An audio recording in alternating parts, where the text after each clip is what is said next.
Okay.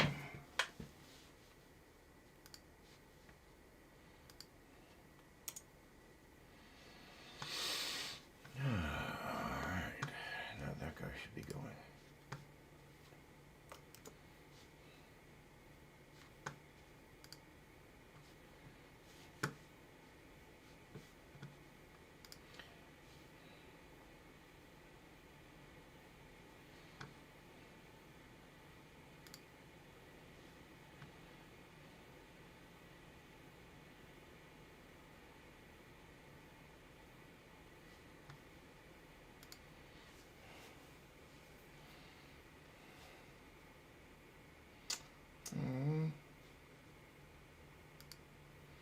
Faithful.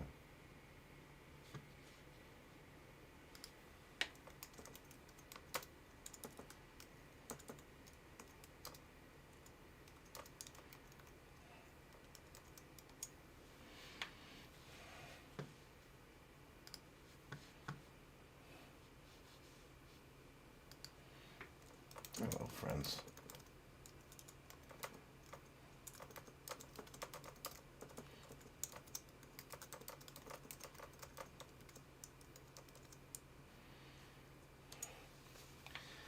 It's interesting.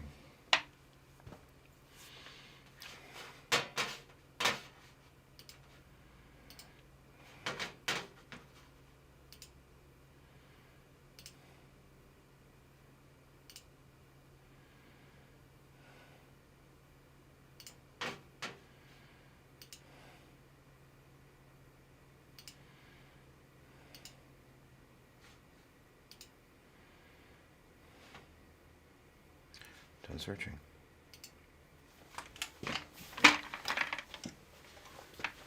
A shirt. All right. Where'd that?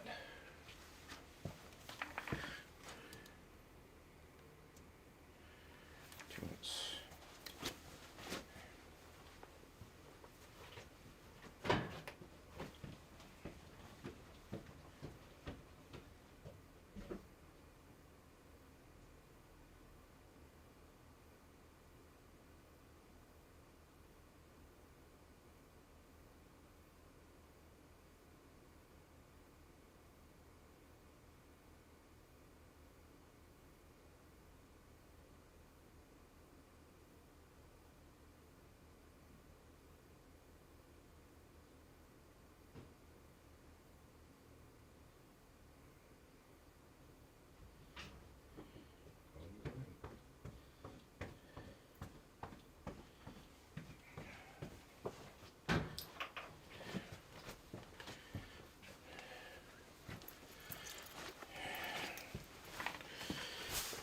All right.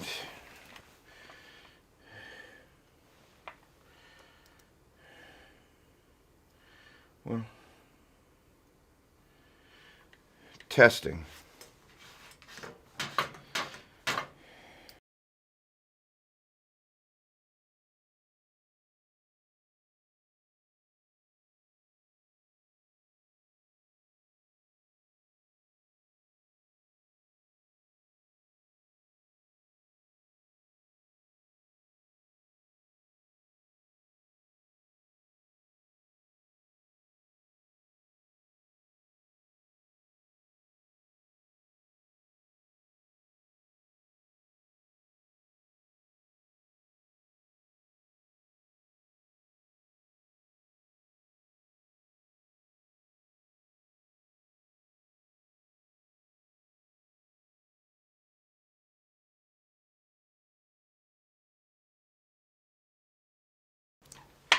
Hello, ladies and gentlemen, and welcome to the Worship Guitar Show. Great to see you. It is a pleasure to be able to spend another Tuesday evening with you. So, owning your game in 2021. That is a very broad topic, so let's narrow that down as it relates to the focus of this show. As guitar players, we are more often than not responsible for a relatively small range of things. That is to say, if you're a worship leader, quite often you're in charge of not only owning the lyrics and being able to deliver an amazing worship experience to the congregation, the virtual congregation as well. But you've also got to kind of wrangle the background vocalist, make sure they're warmed up, that they're in tune. Lots of nuance to that particular role. Our role is not only a supportive one, but also one where, because so much of worship music is based around the guitar, it's a narrower vertical, but an incredibly important one. And so as we look at 2021, I had a very interesting video call this morning. One of the things that Worship Musician has the privilege of being able to do is we are, in many ways, the voice of worship for NAMM, which is incredibly cool. That's largely the doing of Bruce Adolph, the founder and publisher of Worship Musician magazine, and the relationships that he has nurtured and poured into for decades. But one of the things in the virtual NAMM coming up is going to be something that we're putting together with some of our partners.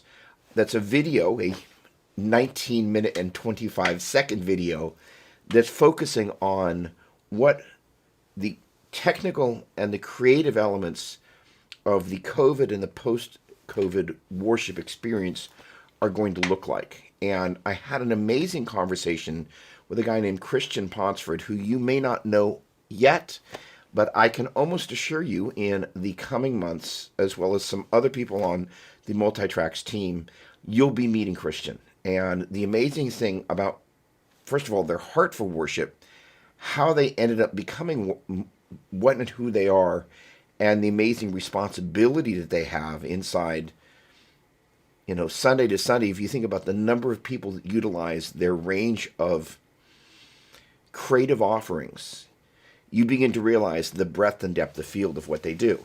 And so Christian, first of all, is one of my favorite people. He's incredibly smart, but he's funny, incredibly humble, very talented, and like I think just about everybody here has spent some of the long hours. In guitar speak, they talk about the 10,000 hours of practice. One of the other people that's going to be in this NAMM video. So for NAMM, we've got this 19-minute and 25-second video, is a guy by the name of Todd from Philo, First In, Last Out. And Todd is this amazing resourcer on the tech side. And, the interesting thing is that, the idea of preparing a tech team is so different than preparing a worship team, in that tech teams, traditionally they're two times you're really aware of what's going on in tech. When something goes wrong and when you never even know it happened, right? And those of you that have kind of, worked both sides of the equation know what I'm talking about.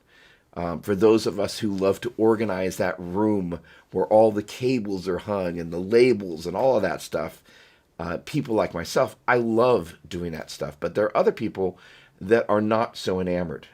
For us as guitar players, per the conversation that I had today with Christian, we really got onto some really deeper threads, which is kind of like, well, what is 2021 really going to look like, right? What are we going to be doing? That is to say, specifically speaking, post-vaccine, there are going to be some churches that are going to want to kind of go back to what was before. But it's kind of like once you've broken the egg, you just can't put the stuff back in. And the challenge and I loved what Christian said. He basically said, you've got to have one eye on the congregation and one eye on the virtual stream. That is an incredibly challenging thing for a worship leader to try and navigate, and they're going to have to figure that out. Our part is not only playing that support role on a Sunday, but what we're going to be increasingly doing here is figuring out how we get better as guitar players, how we have a knowledge base that supersedes any song, how we have systemized ways of approaching learning songs, ear training, one of the things that we're working on within the framework of the magazine, and around my time in particular, is this concept of calendar blocking. And I will be it will be a work in progress, a WIP, as I like to say, because many creatives like to free flow. And the challenge with that is that we live in a day and age where free flowing doesn't work as well as it used to. So this whole concept of calendar blocking is something that I am going to be doing. So Tuesdays are really kind of especially magazine day, but one of the important parts about Tuesdays is this show. So the concept of how we develop our ears, because ultimately, as guitar players, as we look at our vertical, if we can have the opportunity to hear a song without the instrument in our hands and understand a lot about that piece of music, then we have a huge advantage then when it comes time to actually put some strumming to that piece of music. And so the idea is having some powerful tools in terms of being able to recognize the relationships of the bass notes, be able to hear them, recognize the quality of chords, place them in terms of the 1, 2, 3, 4, 5, 6, or 7, in terms of the bass notes of the potential 7 tones of the major scale, and begin to recognize the intervallic relationship between the bass notes, the contextual relationship of the chords that get stacked on top of those bass notes, and then kind of hear them as they work together. And the interesting thing about that, especially with worship, is there's a relatively finite group of chords that get put together. It's kind of a joke, 3 or 4 chords, and you got a worship song. Well, if we can begin to identify the structure of those 3 or 4 chords, and we've talked about this a little bit before, but in some of the charts of popular songs, then we're going to be able to on-ramp the ability to kind of go, how do we actually develop our ear as worship guitar players?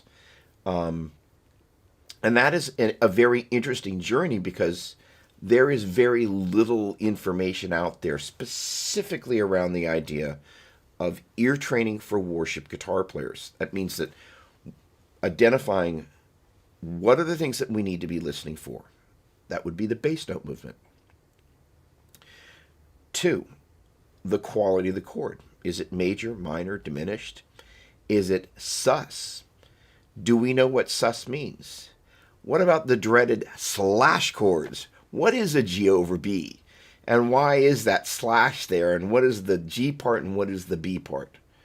And what is a framework that we can look all that stuff through and not feel lost? Rather, the idea, like the lenses for the prematurely aged, they actually become the ability to focus on the things that are out of focus. And so we're going to be endeavoring to really kind of walk through a series of curriculi and bring some guests on, not to just yak, because I think we're going to look back on the Brady Bunch year, that is to say, like 8 people up in their squares yapping.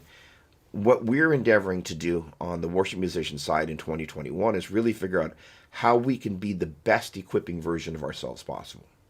So with that said, I want to take a moment and take a look and see what's going on in the thread there. Somebody's liking my jacket. Thank you, Matthew. And let me just kind of endeavor to take a look and see who's here and say hello. So, Steve, thanks again for the heads up on the microphone. Always appreciated. I actually, as I was preparing the 2 scenes for this evening, I had initially muted the first scene, but somehow I pushed the wrong button. What's going on, Deanna? How you doing? Great to see you. Is it Deanne or Deanna? Sometimes the E is silent.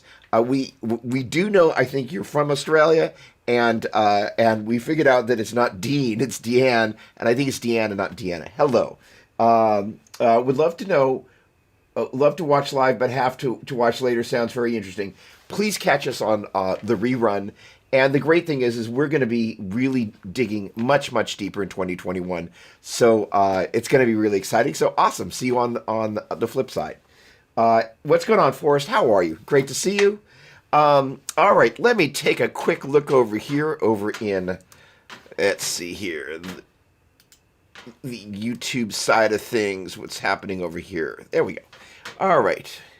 So let's see here. First of all right. Alan, hello. And I don't have the ability to bring people in from Facebook, so if I could, I would. Alan, pleasure. Good to see you. Matthew, you are way too kind, but ditto. So there we go. Oh, that's so funny. This is convicting. Hold on, wait a second. There we go. Got to click in the center there. This is convicting. We have a cable mess I've been offering to help clean up. Maybe I just need to dig in myself and lead by example. Now, the funny thing is Australians call cables leads, so you would be leading by example. Okay, so what's going on, Rick? How you doing? Brad, hello. Great to see you. Alan, thank you very much. The funny thing is, the moment I shot that, I was like, I think that image is going to be here for a minute. So I appreciate the affirmation. I received that. So that's awesome. Hey, David, what's going on? Welcome. Awesome. Thank you. So, David, please do me a favor. If you've got questions, please bring them. In fact, everybody, here's the thing. We're going to be upping the bar in terms of the quality and the depth of field of the content we're going to be offering. But the other thing is it's always great to have people's questions about, like, hey, first of all, there are areas that all of us struggle with on some part of the instrument. So again, David, welcome. Sean, always a pleasure. I've been playing your Stratocaster, you'll be happy to know. So stay tuned. There'll be a couple little demos dropping. All right, so here's the thing.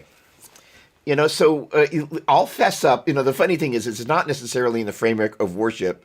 I love it. That's what I call community. So this is very cool. So before I take that bait and jump back down the rabbit trail, you know what? I'm going to hit the pause button because this is an interesting thing. I'm actually going to go there. Community is going to look a lot different no matter what happens when we're done.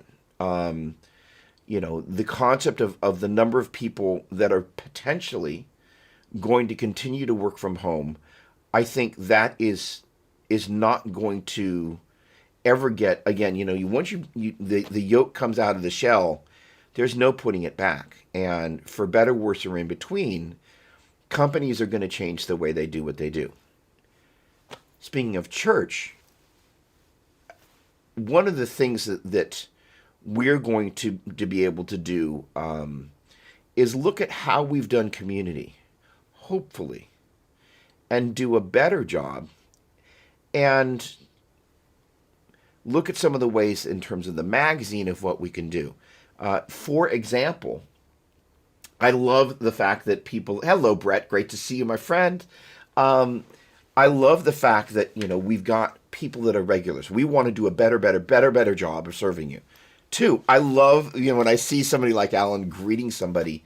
This is, there's a guy named Nick Nimmin, who is a YouTuber, and, I'm a learner. That's how I feel good about myself. I feel good about myself most of the time, but part of my routine is I'm a consumer of knowledge. That's part of how I stay fulfilled. I feel unfulfilled if I'm not learning.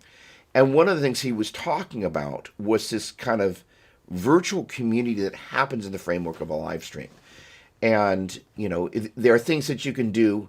Brett, hello. Good evening. Good chat on community. All right, I'll receive that. Thank you so much. So what are some of the things that we can do to raise that bar? The streaming software that I use is an amazing application. The challenge is to bring a guest in. I kind of give up the keys to the inner sanctum in that there's no separate login for a kind of an unknown entity, unknown vetted guest, right? Let's just say somebody came on here and they're like, hey, I'm new to worship, but, I need some help with amps. I'm like, come on in, bring them in as a guest. And all of a sudden you find I was like, oh, I need to flush this guy or gal. So the thing is that I've got to reach out to the people from Ecamm Live who I absolutely love their application. And it's great for a huge range of things in the house of worship, including streaming and multi-streaming. But the ability to bring a guest in, there is not a kind of a private guest link. When I invite somebody in, I kind of I give them the keys to kind of knock at the door every week, which I've got to figure my way around that. But one of the things that's great about Zoom is Zoom started creating these rooms. The interactive ability to have people come on and have a conversation is a really, really, really, really, really big deal. And so bringing people into the stream and actually, specifically saying, all right, what are the three things that are a challenge for you? So here's what I'm going to endeavor to do. I would love it for those who are comfortable. Write three things that are a challenge for you in the chat there, and I'll tell you three that are a challenge for me. One, and I didn't do it today, but I work with a number of students, and I'm not surfing for students, that what I'm doing in preparation for some course material that I'm going to do, and again, I'm not seeding this, what I'm doing is that I'm asking my students, what are your goals for 2021? What are your guitar goals? And in turn, I'm also trying to set up a prescribed approach to going, hey, you know what? What is the smallest amount of time that you can invest, but you can commit to 5 days a week, that you can go over the things that you need to go over in repetition and augment that with new things such that the bar is constantly being raised. And 20 minutes is kind of my new magic number. Just as a point of reference, as a music educator, I used to teach 40 hours a week, and kind of the financial suicide of a music teacher is to go, I'm not going to do hour lessons anymore. I'm only going to do half hours.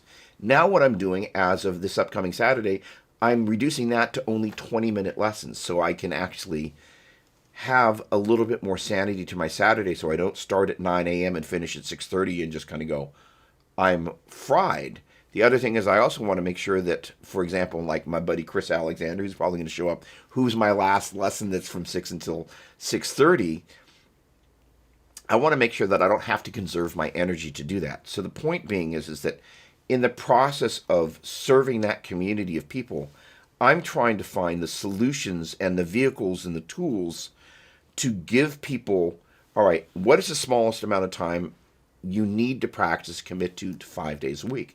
In turn, I'm endeavoring to do that. And so one of the things that is a challenge, I think, for most people is having a regular, set, accountable practice routine. Tapping my foot as I'm pointing my finger, but the point being is, this is really hard for a lot of people, myself included. The busyness of life ebbs and flows. But I can tell you as a guitar player, and this is the Worship Guitar Show. Oh, look at this. Thank you, Romeo. How are you doing, my friend? Great to see you. Oh, look at this. Okay. Oh, boy. Look at this. Rolling up the sleeves. Oh, look at this. Love it. What a list. Oh, that gets my juices flowing there, my friend. Okay. The point being is that I'm going to go down the rabbit trail with you in just a moment. And then look at this. Okay, no, this is great, and this is great. So let me just kind of wrap that little thread up. The idea of knowing that you have a degree of accountability. I'm actually looking for the tool that I can use that gives people the ability to check in and kind of like, boom, did this, did that, did this, did that, such that there's an accountability, a calendar or something, and Google Docs and Google Sheets aren't quite the right vehicle because you end up with this long flow of stuff. So it may be something like Workday or some sort of thing like that's got a calendar thing. So and anybody's got any suggestions, that's great. But the idea is it allows you to kind of go, yep, he had these days without busying up your calendar. So it's some sort of content management thing that in theory also allows you to map the content across those things as tasks. Again, some sort of work-related Slack or something like that. Content management system with dates and things. But the other thing that you don't want to have happen is have it kind of giving you the poking thing where you start to feel guilty. The point being is that we want to set a trajectory of improvement. And so without practice, we don't have improvement. As you guys, and thank you for leaving those points there. If we don't have goals, we can't measure our ability to hit those. Oh, awesome. Thank you, Josiah. Awesome, awesome, awesome, awesome. Okay. All right. So first of all,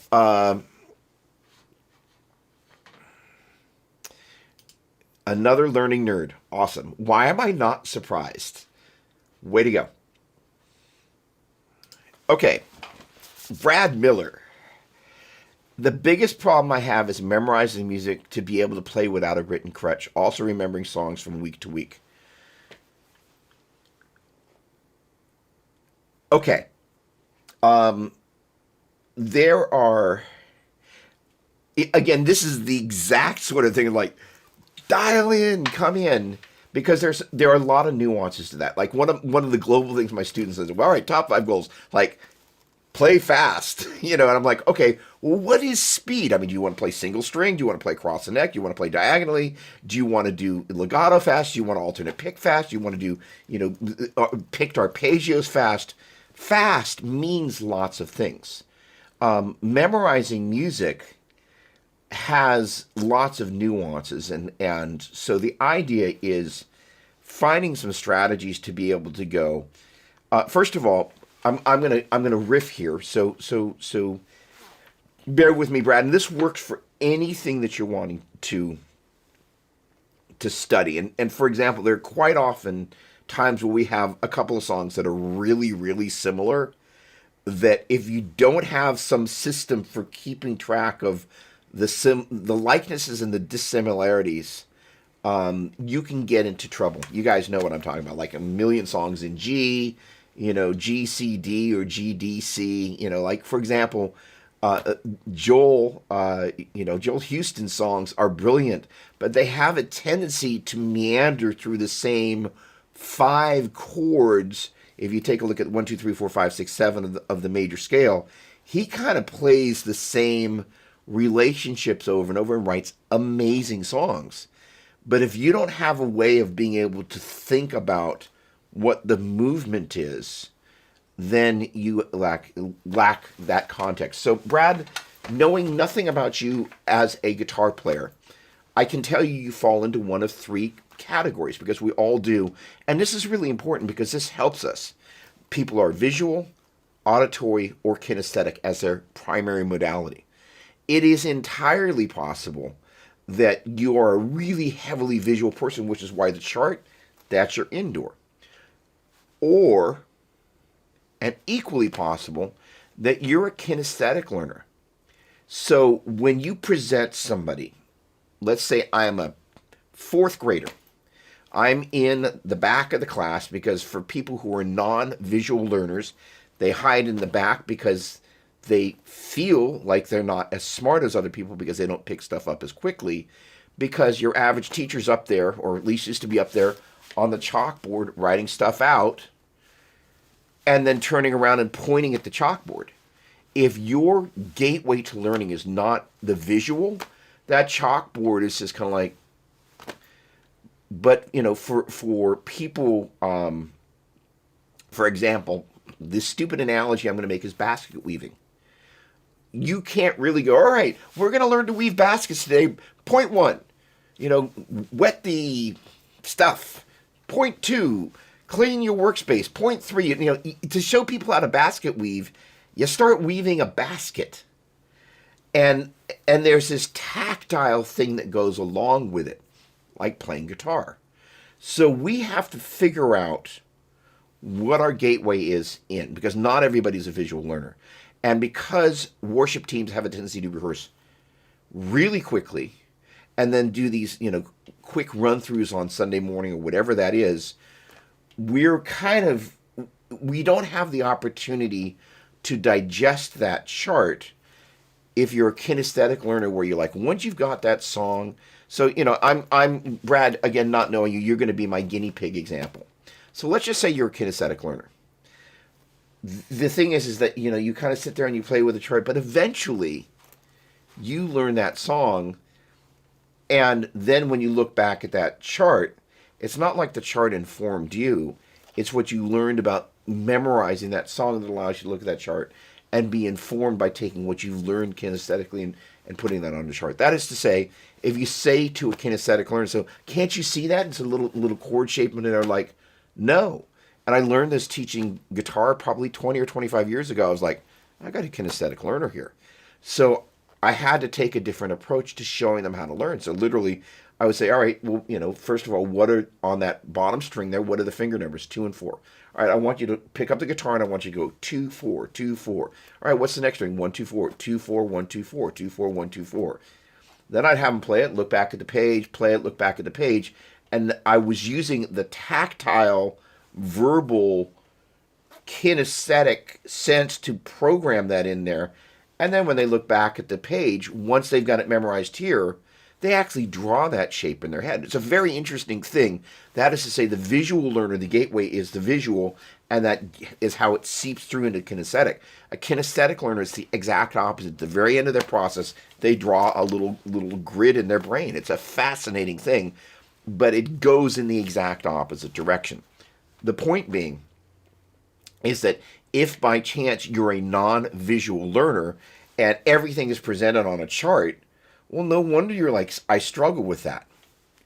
Regardless, then what we need to do is we need to learn to find some vehicles to be able to look at music in a different way. And that's where we begin to do this compare and contrast. And this is why the ability to analyze a chord progression and just go, I don't have an acoustic guitar down here, but let's just say we're in the key of G. G, C, D is our 1, 4, and our 5. So if we've got a song that goes 1, 4, 1, 5, and a song that goes 1, 5, 1, 4, once we have the ability to kind of know the notes of G major or G, A, B, C, D, E, F sharp, and G, and most importantly, the G, C, and the D are the 1, 4, 5. Once we can kind of go, okay, that one goes 1, 4, 1, 5. The other one goes 1, 5, 1, 4.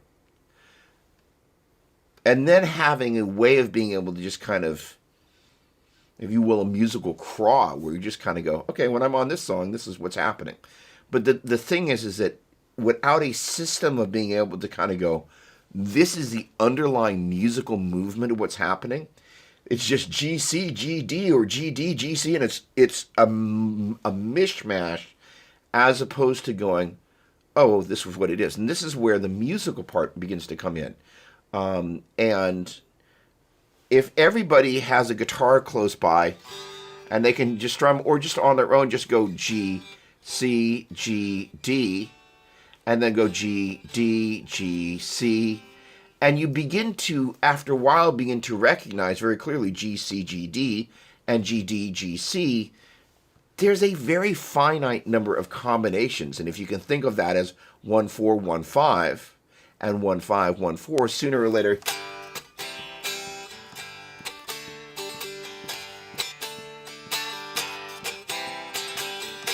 you'll hear, and you go, oh, that's 1, 5, 1, 4. Then what you're armed with is the ability to go, I know what that is.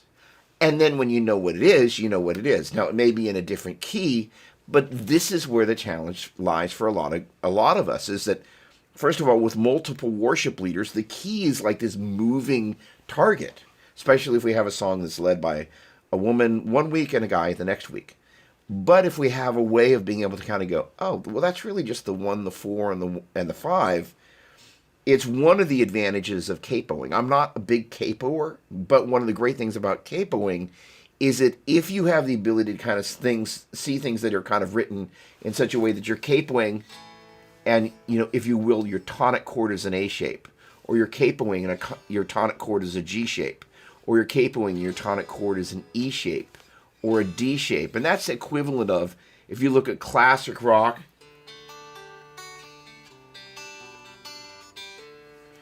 and just certain songs are written around these open position chords. So all of a sudden, that's one of the beauties about capoing, and maybe is a great way to actually be able to use the capo versions of the charts to just kind of go, what's going on here? Because once you can identify what the one of the chord progression is, then you begin to place things and you begin to kind of go, oh, this is what it is. Now, the advantage of that is then you just start to write little charts out on your own. All right, the movement was 1-4, 1-5.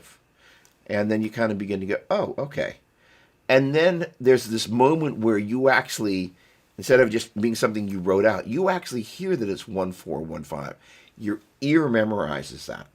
But this is one of the things that, because of the way traditionally we're shown music, we don't get a lot of opportunity to learn that way and deconstruct that. And, quite often worship teams, A, don't necessarily have the time, and B, don't necessarily have somebody that's stapled to the team as the music educator, for better, worse, or in between. You just kind of like, we muddle through this thing. So the answer, the short version of a long-winded answer, is to just take one song and just kind of go, okay, well, what's going on here with this one song? And arguably one that you've played a million times, so you can kind of go, all right, well, let me take a look at this chart. What's going on here? That's one of the other things we're going to do here is we're going to, and I threatened this a couple weeks ago, we're going to take a look at some very, very common chord progressions, and we're going to learn to just pull them apart, and then we're going to compare and contrast things. So that is to say, once you begin to have that happen, you begin to do that. And the other thing is, my guest, Brad, and by the way, I'm zeroing on you because you're every guitar player, or at least some part of every guitar player, because one of the things about the guitar is it's a very touch-sensitive thing. Like, if you think about the classic guitar head-back thing, we're not in a chart. We're having this tactile sonic experience where we're lost in the music, which is a lovely thing. So somewhere there's that on-ramp, and our goal here is, amongst other things, is to find that on-ramp. I love that. I hope that was a help. Romeo, oh, look at this. Playing in time. Okay. So, boy, there are just, that's chock full. And first of all, thank you for your frankness. I love that. The great thing about having, very clear goals and being able to state them publicly, that is a huge win. One, playing in time. So the easy version is, and you can't see it, but over here, lives right there. Time is around me. So the deal is when I went to Guitar Institute in Los Angeles, my time was not good. So what I did was I thought, well, I don't really feel time on my subconscious level, so I'm going to try sleeping with a metronome underneath my pillow.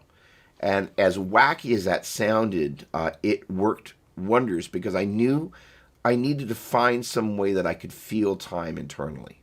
My guess is, Romeo, that, when you're at a show, your foot's just tapping along, right?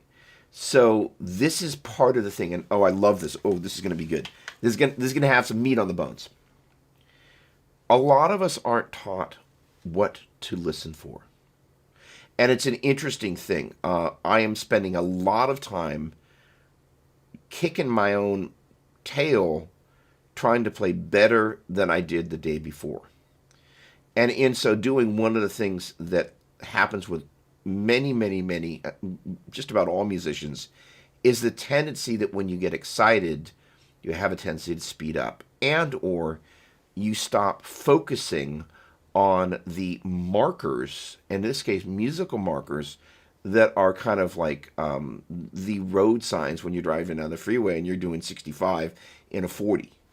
Nobody here does that, I know that. But the point being is that what are we listening for around us, and who is teaching us to do that? So the number one thing that, ideally in a perfect world, your drummer is on the click, and or has really strong time, and or has the strongest time in the band. So in a band and ensemble environment, you want to listen for the kick drum. Boom, boom, boom, boom. And in turn,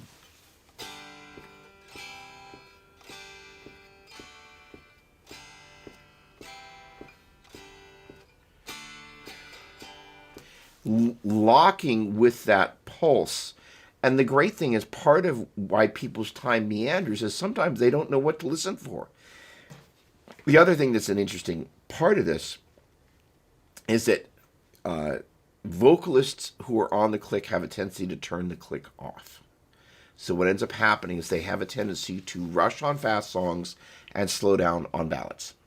So what ends up happening is the instinctive person to listen to is the worship leader, who, if they do not have the click up, you're now on this train that it has very little to do with the person back there with the sticks, who is quite often starting whatever click or digital apparati are in charge of that. So the idea is like, that's where we want to be paying attention to. So somebody somewhere in the ensemble is a timekeeper.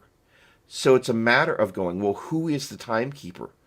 And then kind of going, okay, where are they? And the neat thing about if and when, and most times it should be the drummer, you can kind of watch their hands. Now, there are a couple of nuances around this, is that traditionally the kick is going to be right on. If you kind of were working in some digital application like Pro Tools, there would be a grid. And that kick drum should generally fall either directly on the grid, or if you kind of continue to subdivide from quarter note to eighth note to 16th note, on each one of those subdivisions, it'll land as you subdivide that grid repeatedly as you get down to the individual subdivision level. That is to say, boom, boom, boom, 1 E and a 2 E and a 3 E and a 4 E and a 1 E and a 2 E and a 3 E. 1 E and a 2 E and a 3 E and a 4 E and a 1 E and a 2 E and a 3 E and a 4 E and a. So the idea is eventually, if you keep subdividing down, in other words, 1, 2, 3. Okay, let me. That is to say, I'm going to clap here so we can hear. So 1, 2, 3, 4. 1, 2, 3, 4. So that third clap there, which was 1 and 2 and 3 and. So I have to then count down to the eighth note level, or 1 E and a 2 E and a 3 E and a 4 E and a 1 E and a 2 E and a 3 E and a 4 E and a. Then I had to break it down to the 16th note level. So you keep subdividing until you can catch things. In other words, 1 and 2 and 3. Can't catch it on the and, so you got to keep breaking it down. But then eventually you go 1 E and a 2 E and a 3 E and a 4 E and a 1 E and a 2 E and a 3 E. And after a while you're like 1 E and a 2 E and a 3 E. 1 E and a 2 E and a 3 E. That's the second 16th note of 3. 1 E and a 2 E and a 3 E, 4 and a 1 E and a 2 E and a 3 E and a 4. And again, it's kind of like knowing what to listen to in terms of the bass note moving between chords. Once you can identify what's happening at the subdivision level, then you kind of begin to notice that they say this about reading music. There's kind of a finite number of combinations of these little patterns. Now, why does that kick drum pattern matter? Well, as I recall, Romeo, you play bass and guitar. It really matters. So that kick drum is doom, doom, doom, doom, doom, doom, doom. So learning how to count it, identify it, and then 1 E and a 2 E and a 3 E and a 4 E and a 1 E and a 2 E and a 3 E. Pull on your click track, nice and slow. 1 E and a 2 E and a 3 E and a 4 E and a 1 E and a 2 E and a 3 E. It's just a matter of learning to kind of go, there is the time. 1 E and a 2 E and a 3 E. Learning how to subdivide, and then learning how to have that happen while the click is going, and slowing it down so you've got a snowball's chance of making that happen, and just kind of going, I can do that. But it does take a little bit of time, and it just takes a little bit of coaxing sometimes. Playing clean, this is an interesting phenomenon. So part of my world is that I want to be able to do these kind of groups of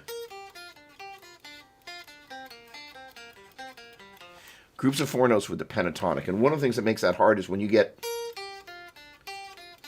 that sequence right there is playing 4 notes across 3 strings. But not only that, in the midst of all of this, there are these little finger rolls. That guy right there, as I go basically G, F, D, C, F, D, C, B flat, and I go from that B flat to that D there, I got to do this little finger roll business that's happening right there, and I can't bar. It's got to be that finger roll. So there are numerous levels of befunkery. And the only way to make it happen is to just practice it slowly. So the interesting thing is that I've known all of this and know all of this and profess this to my students. But ultimately, for me to actually get this, and I've kind of been fussing around with these guys for probably a month, maybe a month and a half of really kind of going, all right, I'm going to own these. Like, just kind of going, it's no longer an optional thing. And they're hard. And like, this is going to take work, but I'm just kind of like, I'm not giving up until I'm done. So finally, I'm just kind of like, okay.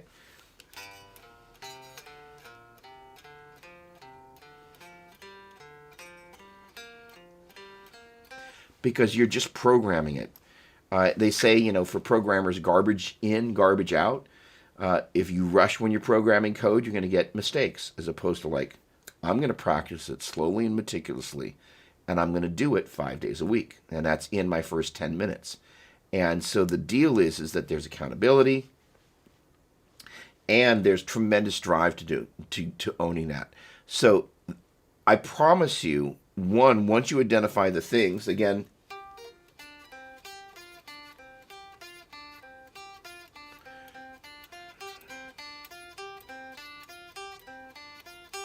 playing those 4 notes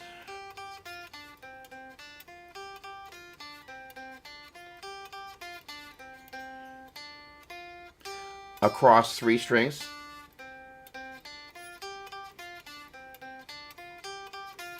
By the way, I just went through an exercise methodology that I should hip everybody to, and that's called the Subdivision Method.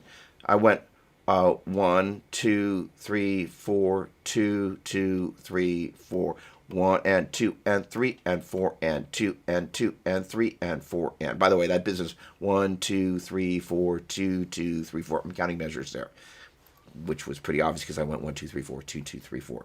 But basically, you basically go one. Those are quarter notes. 1, 2, 3, 4, 2, 2, 3, 4. Then 1 and 2 and 3 and 4 and 2 and 2 and 3 and 4 and. So when you're doing it twice as fast, you do it twice as many times. So that subdivision method, as I call it, enables you to then begin to go, okay, I don't feel like I have to crawl the entire time. The other thing about playing music is we don't just go quarter note, quarter note, quarter note, quarter note.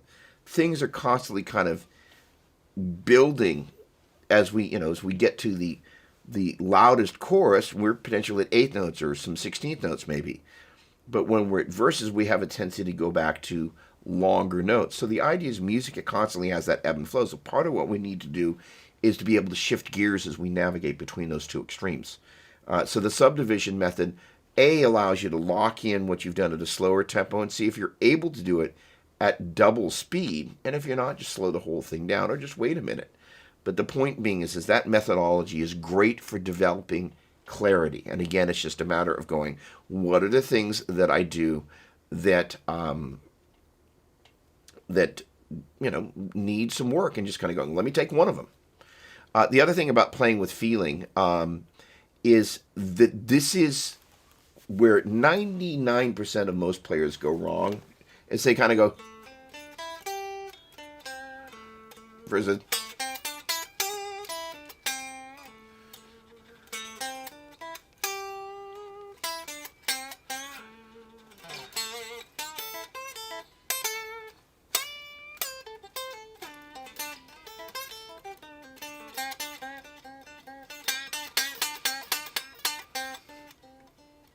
they play at one dynamic level and they kind of go, I don't know, my playing feels so flat. I don't know why. Because nobody told them, it's like, hey, it's like a bird. They don't just fly along at one thing. They're constantly looking for that heat rise where they can just glide. And there's something that happens in that gliding space that's very special. So a big part of that is just learning to dig in and then lighten up. I don't know, much about your music, but there's a guy named Carlos Santana. You've probably heard of him, but he's one of the very first people that comes to mind when people think of people who play with a lot of feeling. So just put on. There's a track called Europa.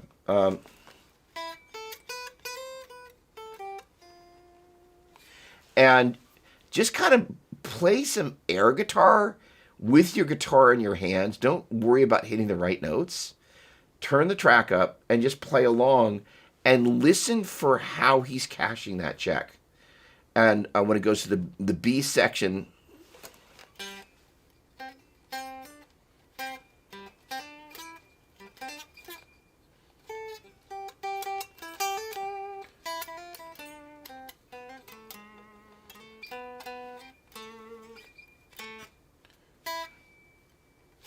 right? Like he's putting some mustard into those notes. So the idea is just kind of, and it doesn't matter. You can just play the wrong notes as if you're playing the right notes, but hitting a string like he's hitting the note, and it'll be like, oh, there it is. Because what he does is he just he plays very dynamically with his right hand. It is an amazing thing. All right, I saw something that poured in here on this comment. So Josiah, first of all, thank you very much. Striking with playing the same type of things just in different keys. Hello, welcome to the club. Same lines, phrases, etc. Getting too caught up in creating sounds rather than making the best I can. Oh, there's more. Hang on a second. Creating sounds rather than making the song the best I can. Ooh, there's a lot of meat on that bone. And finally, I find myself uninspired at times, mostly due to point one, and that pulls me in ruts at times. Thanks for the convo, man. It's awesome. Oh, with pleasure. Okay, so the good news and the bad news is that the good news is that we all have this problem. For me, part of what I endeavor to do is gear demos for companies. That was what I was kind of wrapping up as a video for a Celestian speaker plugin. That was kind of what I did last night and today. And what I am constantly trying to do by choice as a gear demo person, if you do, 20, 30, 40, 50, 60, 70, or 100 gear demos a year, you run the danger of somebody. There's a thing that for those of us that are in the tech and social space, there's a guy. Well, I won't mention his name. Well, actually, I will mention his name. His name's Pete Vargas, and he talks about something called a signature talk. And the idea is when you're going to get up on a stage to make a presentation for a signature talk, you kind of map out your signature talk. You kind of have peaks and valleys in that signature talk and blah, blah, blah. There is a tremendous amount that I've learned from Pete Vargas, but there is a certain amount that I grossly disagree with some of his strategy. In that, there are certain people that if you see them give the same talk, and I had this happen at a church in Lethbridge, Canada, and I was speaking to a youth group, and and I came back a year or two later, and just was making small talk with one of the kids, from the youth group, and they were like, "Well, you just kind of gave the same talk you gave last time, actually." And because I just said, I hope you got something out of it. They were like, "Well, like only kids will do." It's like, really, it was kind of the same talk you gave last year. And I was like, So in the gear world, in the guitar world, unless we really endeavor to go, okay, how can I play that differently? What can I do? It becomes plug that telly in. Oh, Jem, what's going on, my man? You begin to have some interesting things happen. And I have no idea how this is going to translate, but I am going to play a track that is off of this. It's not going to sound great, and I was not planning on playing any audio, but this is a really good example of a track that I worked on, and I have, okay, we're just going to believe it's a good level. So, all right, so it's me kind of doing my Jimi Hendrix, John Mayer kind of thing until I actually start adding some other notes.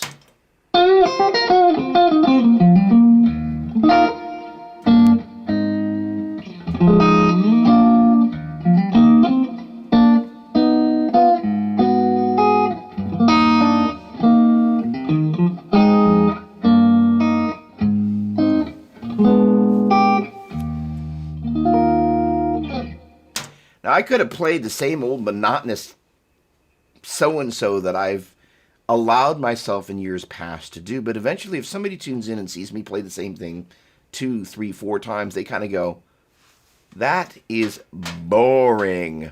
And, you know, so awesome, awesome, awesome, with pleasure. Great pleasure. Let me know how it goes, please. The idea is that we are, no matter how developed we are as musicians, and there is this fine line between repetition that makes style and repetition that makes ruts. And, you know, Carlos Santana's been playing Europa for, 40 years now. You know, he's not going to play it that differently tonight than he did a year ago. But there is a certain amount of kind of going, people are expecting to hear the part played brilliantly. So Carlos delivers that, The point being is that I could have just played the same old trite version of myself on that, but I kind of went, I can't do it. I just can't do that. So I'm like, I'm going to sit there and I'm going to work at this thing until something else comes out. I'm like, I don't know. Is there another change in there that I haven't heard? And then, kind of, is there a chord that I can kind of do some internal modulation with? What can I do? Where is that thing hiding right in plain view? And so that allowed me, and I just saw Rick talking about groove, which is absolutely there. I'm going to come back to that. But also harmonically going, where are the notes that I'm not playing, that I want to be playing? And that's part of what we're going to explore as well. It's just kind of like, how do we identify these different things? All right, so let's see. Getting to one, playing the same types of things in different keys, same lines, phrases, etc. Okay, so one, part of this is about, and we're going to be covering this to a certain extent because it's really, really important. A big part of what I do is that my chill mode before I go to sleep, or sometimes when I wake up in the moment, my mic's live. Thank you, Bruce. You're a gem. And ditto, Steve. Is that I'll record these little musical passages, and I'm listening for certain types of chord movements. I'm listening for certain types of chord voicings, and the interesting thing is that piano players, it's a very interesting thing because piano players do so much with so little. Like the next time you're on the platform with a piano player or somebody, watch how little stuff is. Like we're kind of like doing all this stuff and we're tapping tempos and we're doing all this. We're working for it. So that's great. And there's idiomatically a lot to be said about that. But the concept of one of the things we're going to be going over, Jam, what's going on, my man, is the idea of just kind of working with, that's not routed, and that's not plugged in. It's kind of like being the Mutiny on the Bounty, water everywhere, but never a drop to drink. All right, so in any case, the deal is, if you take the G major scale and harmonize it, instead of playing those thirds there, you all of a sudden start to crack the code of what's happening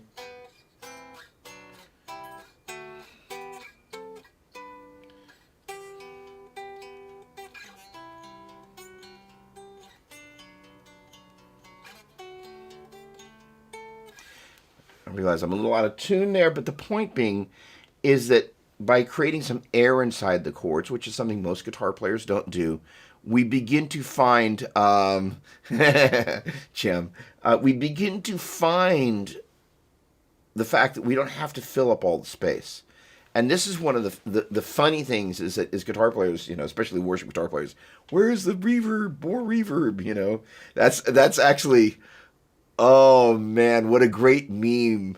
Instead of holding the cowbell, he's got the big sky. It's like, more verb. Oh, that's so not funny. But it's so true. That's hilarious. Um, oh, gosh. Um, ugh. The point being is that we add all this stuff to try and add space, but we don't actually look at the voicings that we use a lot of the time of how we can get there. We do use single note lines, but the idea is how do we actually look at how a piano player approaches what they do? And one of the things, there was some course material that Jeffrey Condé did with the keyboardist from Jesus Culture, whose name I'm going to completely, Ian McIntosh. And one of the things that they were talking about, and this is one of the things that the piano players will do. Thanks, Corey. They'll play 1 5 4 5 1 4 1 5 4 5, and then they'll kind of play these little motifs, and then the root will move, but the upper part of the motif stays the same. And it's a very kind of common piano thing. And what it does is it creates this motif environment where now you've got this one thing that's anchoring everything, and you can play a lot less with a lot more. Now, I'm going someplace with this, so hang on for a sec.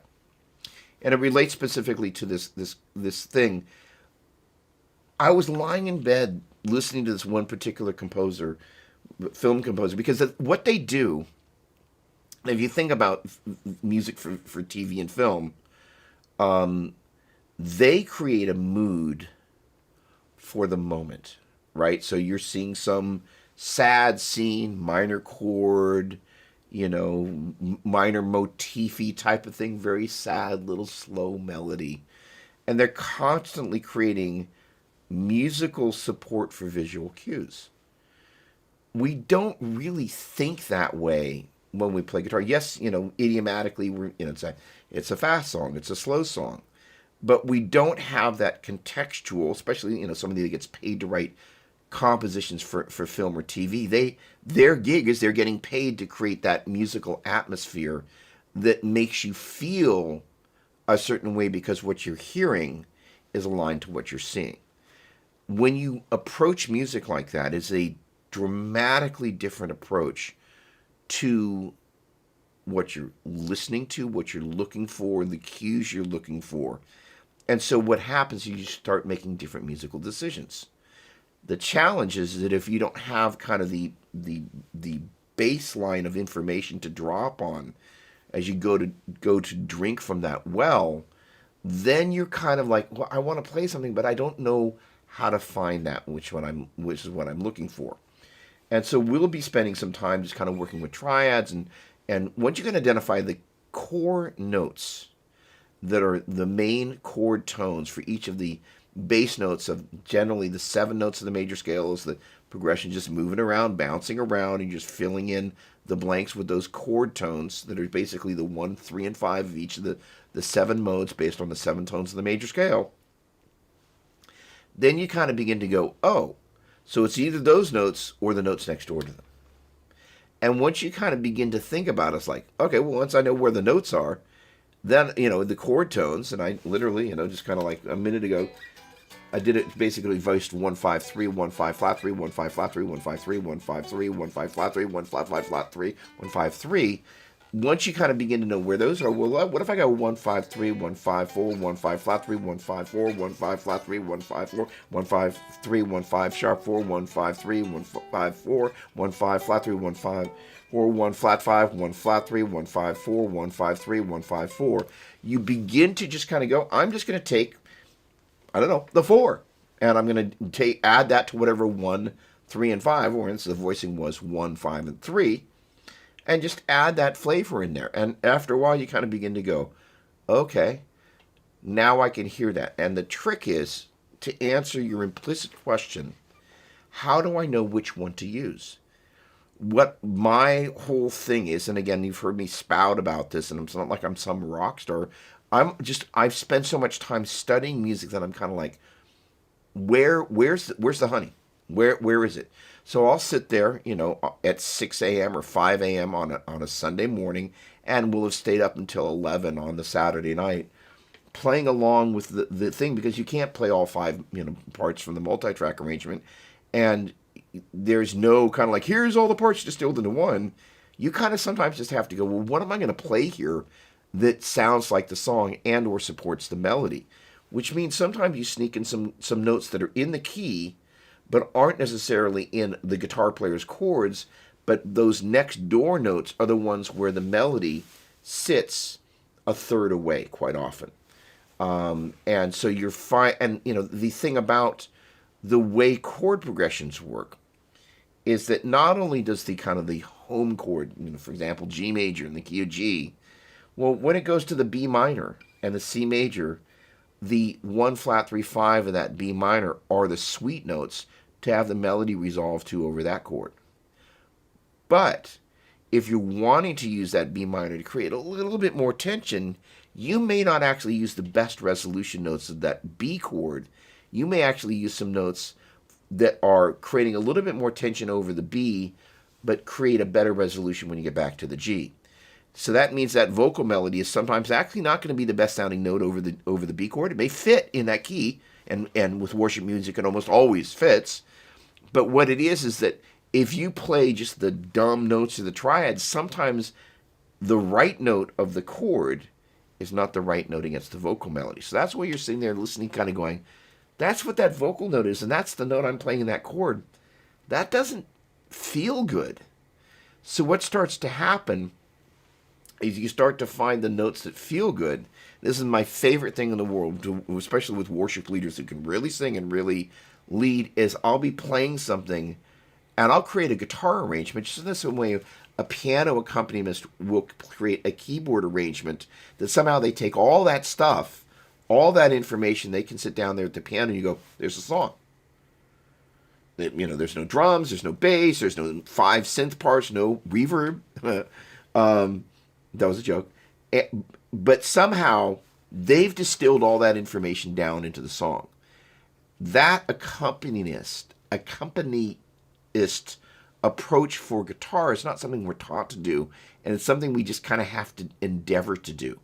But when that happens, it's my favorite thing. The worship leader turns around and gives me that look and just like, they know that I was thinking about their note, because they can hear the chord. Because they're always kind of, and this is one of the things, getting back to this conversation I had with Christian from Multitracks this morning, as he was talking about this fine line that, the worship pastor's job is to lead worship and to pastor people. And sometimes the leading worship part, to have a great worship service, you want to rely on the technology, because it's easier to rely on technology than it is to raise up people who can actually do a better job eventually than the technology. It was a very interesting, very exciting conversation because of what it made me think about. And again, what we think influences what we play. So the idea is we begin to think about some new ways about thinking about the instrument. Even if we go back and play the same choices, we're going to be making those choices for slightly different reasons. The other thing is the things that you're already doing. There's no reason to throw the baby out with the bathwater, but it's a matter of making better decisions when we want to. Okay. Give me just a moment. Oh, boy, the chat is just moving along here. Hang on a second. Caught up in creating sounds rather than making the song that I best that I can. Again, that's a matter of kind of going, what is, of all the choices that I could make here, what are the choices I could make? And I think one of the things I'm going to have to endeavor to do, of many things, is maybe what I will do is find some song and just kind of go, here are some of the different things I could have played and why. So note to self. The idea is like, okay, because of a lot of, and I'm not going to say this is you, but a lot of the time what happens, There's a guitar player on a worship team that I was involved in. All he did was play these little, and I'm not saying this to you, so please be really clear that I'm not going, you. But basically, they never learned the song, so all they would do is kind of figure out what the key was in and just play these little meandering little things. And I'm like, you're fooling no one. Zero preparation is not a pleasing offering. Just because you're a body up there with a guitar amp does not mean that you're actually supporting the worship leader. You're just playing the same trite pap. Like you could mute the band and it'd be like nee nee nee nee nee nee nee nee nee nee nee. The song changes nee nee nee nee nee nee nee nee. Moving the key nee nee nee nee nee nee nee nee. Just like trite pap, not inspired, not searching, not le poo-poo. Just skating by with the smallest amount of investment. And I realize people are busy, but there comes a time where if all you're going to do is show up and go, nee, nee, nee, nee, nee, and I'm not saying this is you, so don't get me wrong, but it's just like, you know what? Unless there's nobody else, maybe just sit down and let somebody else who actually wants to do the job. It's honestly, it's just frustrating to watch people just kind of like think that nobody knows, and it's just like, you're not fooling anybody. Now, here's the thing. This is a leadership problem, because the leadership really needs to go pull that person aside and just kind of go, your lack of preparedness is like a cold, because other people see it and it takes the whole quality of everybody in the team and brings the whole thing down. How you doing? What's going on in your life? Because you have to have accountability. If people are underperforming, there first of all has to be set expectations, and if those are unmet, then there's a conversation happening in love. But to let somebody do that week in, week out is you're just giving them permission to do that, and it sends the wrong message to everybody. So find myself uninspired at times, mostly due to point one. So here's the deal: once you learn to think about things differently, and that's kind of like, again, back to that clip I played a minute ago. It's like I just couldn't bear to play the same thing. And interestingly enough, I'd already come up with a really, really cool part for the demo. I was really happy with it, but I felt there was something there. So I was like, you know what? It was only like, I don't know, midnight or 1 in the morning. And I worked until 4. I'm a bit of a lunatic. And I realize most people aren't as thick-skinned as I am about it, but like, I'm going for it. I'm hungry because what I'm endeavoring to reach, I'm going to have to reach for. I'm going to have to work for. It's not going to come without a cost. And not everybody's that kind of musician, and it's totally okay. But the things that I learn in the process of endeavoring can be an inspiration to others. And it also means that I'm kind of hopefully plowing enough fertile soil where I can go, okay, this is what I discovered when I dug down. And here are some of the takeaways from this. And, I kind of like,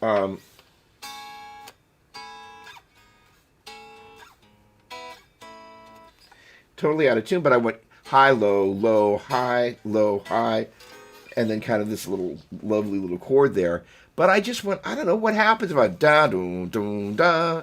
Like, that's so un-guitar player. Ba dum dum dum dum dum. I was like, oh, how cool. And I was like, and not that it was incredibly cool that I did it, but I'm just like, that was different. I went someplace that I challenged myself to go, let me step out of my own box.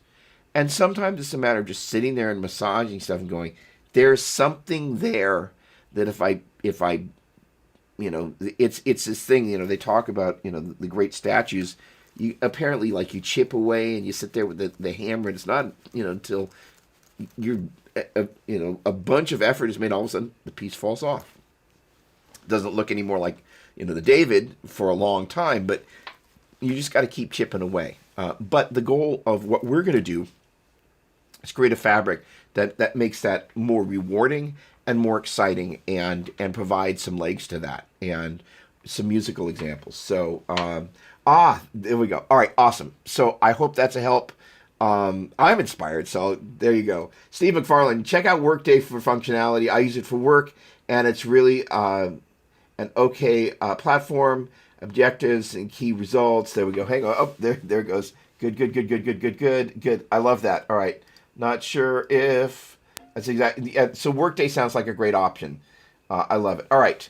Let's see. I was at Tom Cameron. What's going on, my man? Great to see you. I love it. Oh, oh, oh, oh. The mark of Zorro. Preparedness is the offering.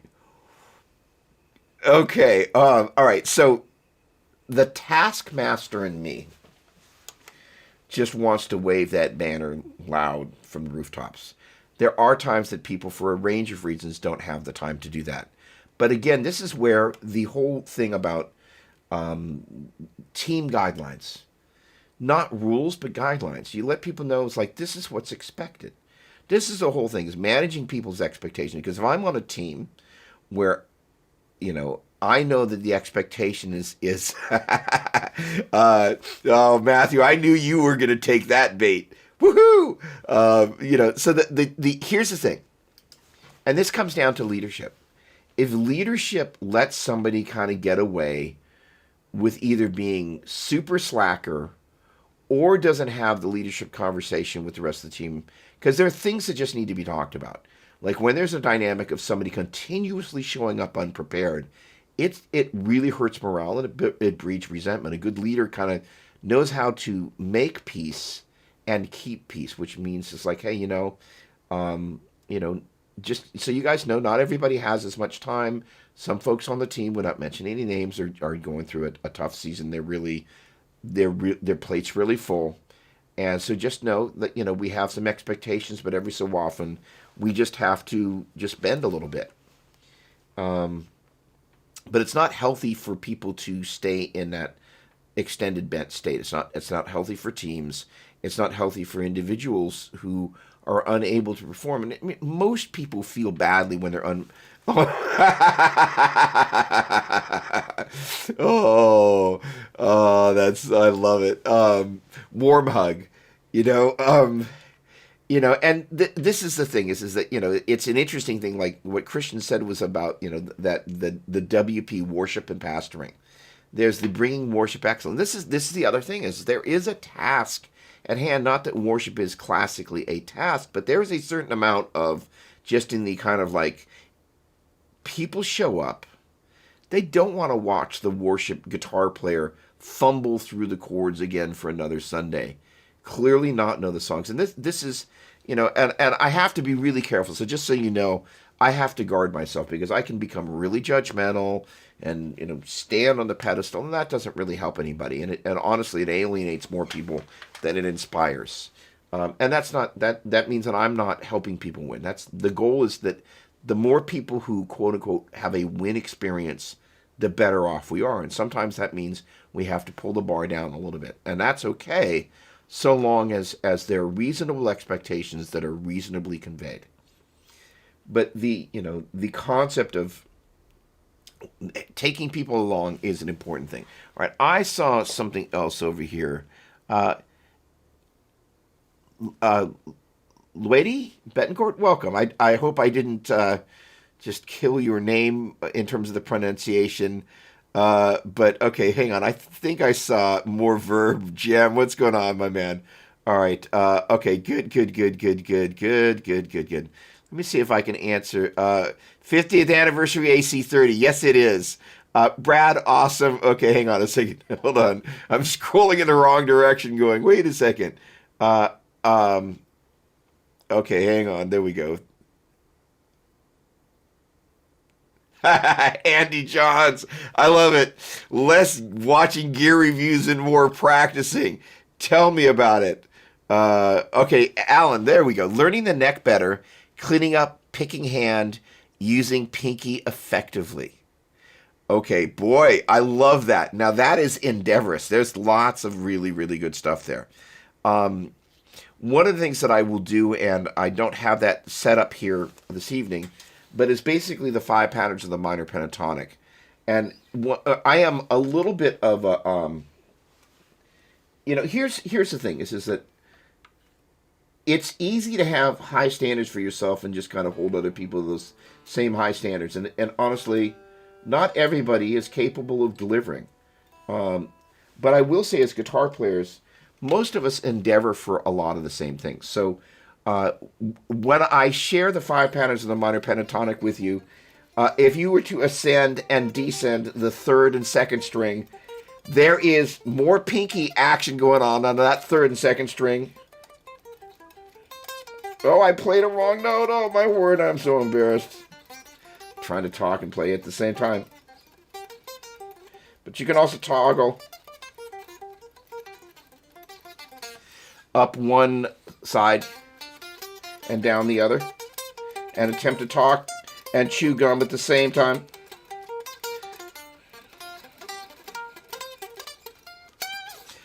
Lots of pinky work there. So if you're looking to extend the pinky, I got the goods for you. In terms of the picking hand, one of the simple things you can do, and you can also do this with this finger roll. Down, up, down, up, down, up, down, up, down, up, down, up, down, up, down, down, up, down, up, down, up, down, up, down, up, down, up, down, up, down. That will mess with your mind, but what it gets you used to doing, down, up, and if you really want to be mean, down, up, down, down, up, down, down, up, down. Holy cow. The other one that if you really want real thorough brutality, and you ask for it, so everybody plug in with this guy. Basically, one of my students was like, hey, I really want to work my pinky. And I was like, all right, what is the cruelest thing I could tell people to do with their pinky? I was like, okay, open 3, 4 in terms of finger numbers at the open string 1st and 2nd frets respectively, and take that across all 6 strings. And then basically from that point on, you're descending 4, 3, 2, 4, 3, 2, 4, 3, 2, 4, 3, 2, 4, 3, 2, 4, 3, 2. Moving up a fret, ascending 2, 3, 4, 2, 3, 4, 2, 3, 4, 2, 3, 4, 2, 3, 4, 2, 3, 4, 4, 3, 2, 4, 3, 2, 4, 3, 2, 4, 3, 2, 4, 3, 2. And if you want to be really mean,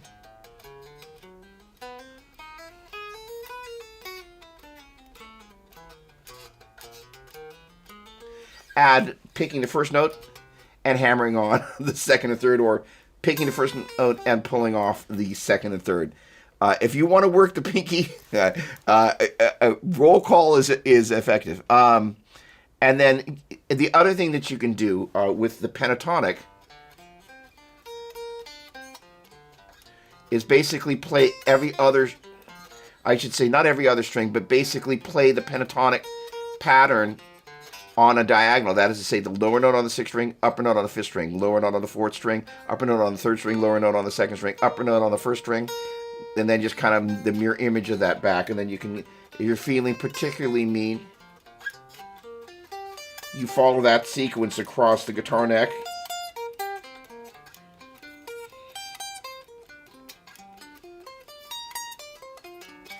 That will mess with your mind, but it also just kind of gets you doing things differently. And this is, again, kind of adding a little bit of space between the intervals. But those will definitely give you some help. I love that. Oh, gosh, that's so true. I love that. I love that. I love it. I love it. I love it. I love it. Struggle with ruts. So, again, Alan, the ruts... The good news is that there are notes right around the rutted notes that if we learn to endeavor to find them, we can find them. And, you know, the simplest example, so, you know, let's, so that's a C major add 9.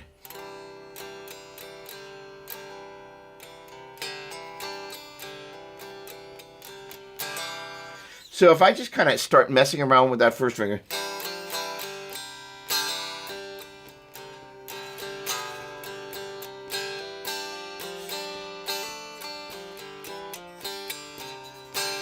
there are notes just right there. We just got to bump into the right ones. And that's just a matter of kind of messing around. That's actually one of the great things about the cowboy chords. So long as you don't kind of hit some note that's not in the key, you know, life is pretty darn good. For example, an E major chord, you're playing that G sharp instead of the G, and you can get into a little bit of trouble if you accidentally do right? There's the G sharp. There's the open G. Not a happy sound. So the idea is beginning to go, okay. And this is part of what the other thing that happens is that there are certain things like the open G string in the key of E major that are treacherous. So we just need to learn to find some ways to go, how do I not hit that? And, what are the things that I do? This is actually one of the biggest tips I can give everybody. Watch and document your mistakes. Even, if it's just jotting them. Because here's one of the great things about mistakes, is they almost always get repeated. So if you can identify what the mistakes are and kind of what was happening in the moments before you made it, what you were thinking, what you weren't thinking, were you flipping pages on your iPad app and you just kind of like deer in the headlights, or it was just kind of like you have problems with open strings ringing, then at least you're able to kind of go, okay, this is what the mistake is. This is when it happens, and this is what happens just before I make it. If it's a focus thing, you'll be able to go, oh, I just kind of lose focus. So it's a matter of like, okay, I need to either have slightly better memorization skills, or I just need to kind of know that and here's the thing, there may be certain types of things that your focus is more challenged by. For example, these Christmas songs have got, first of all, like 5 million chords per measure and a bazillion stacked chords. And they're always in some key like, A, A over C sharp. You're like, what the heck is that? And so you're like, oh, right, okay, A over C sharp. And all of a sudden that chord is like 4 chords ago. And you're like, but I got A over C sharp. And you're like, yeah, that was a measure ago, bud. So the idea is slowing stuff down and just kind of taking your time and walking it through at a reasonable pace so that you can just on-ramp that stuff reasonably.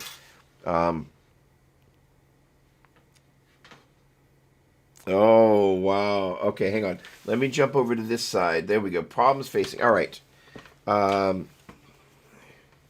Okay, Brett. I love this. Okay. Problems I face. Struggle. First of all, thanks, guys and gals. Awesome, awesome, awesome. Boom.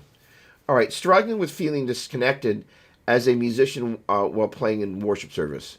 Struggling to enjoy the worship experience from boredom with the simplistic songs. Having a quick, easy way to record ideas when at home without spending a ton of money to get a decent setup for recording. Okay, lots of great stuff. First of all, I don't think this is what you mean, but for me, I live in voice memos. Stop that. So like, I could scroll this. I mean, look at all of that. I'm still scrolling. Like that's you can't even see it, but it's still scrolling. Like, that's just insane. I mean, this is like June 12th, June 12th, June 14th, June 17th, June 23rd, June 23rd, June 24th, June 26th, June 28th, 28th. Like, just kind of constantly D major chord thing, D major chord movement, D jag, funky pluck, hybrid, just 6/8 bridge. So I am constantly documenting stuff, and then every so often I actually go back and listen to that. There is a very, very good. Hang on, I am going to go off frame, but I'm going to bring back an option, a good option. Happy Meal. No, I'm not bringing back a Happy Meal. And it's not in the box. Great. All right. Well, I've got the box at least. Oh, where art thou? All right. Well, at least I have the box. So, the good folks at Zoom make 2 versions of this guy, and I'm going to be doing a gear review of this very soon. There's the U44 and the I believe 22. Boy, it's really strange to watch myself walk into the set on my second monitor there. Hi. I'm not waving back. Well, I guess I will. Back to the Future or something. I don't know. In any case, this is and it's out of the box here. It's floating around somewhere. But the point being is, it's a really, really great audio interface, and it comes bundled with Ableton Live Lite, and it's got like a bazillion little I/O connections to pretty much anything and everything that you could want to connect it to, and it's from Zoom, and the Zoom folks make a ton of great stuff.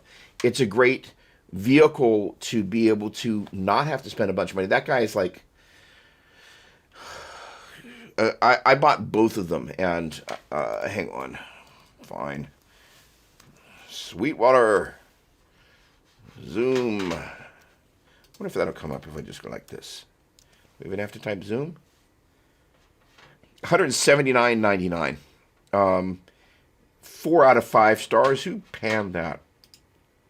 I'm curious. By the way, I'm doing this in case you have an intermittent problem with drivers. Somehow can't detect to reboot my system.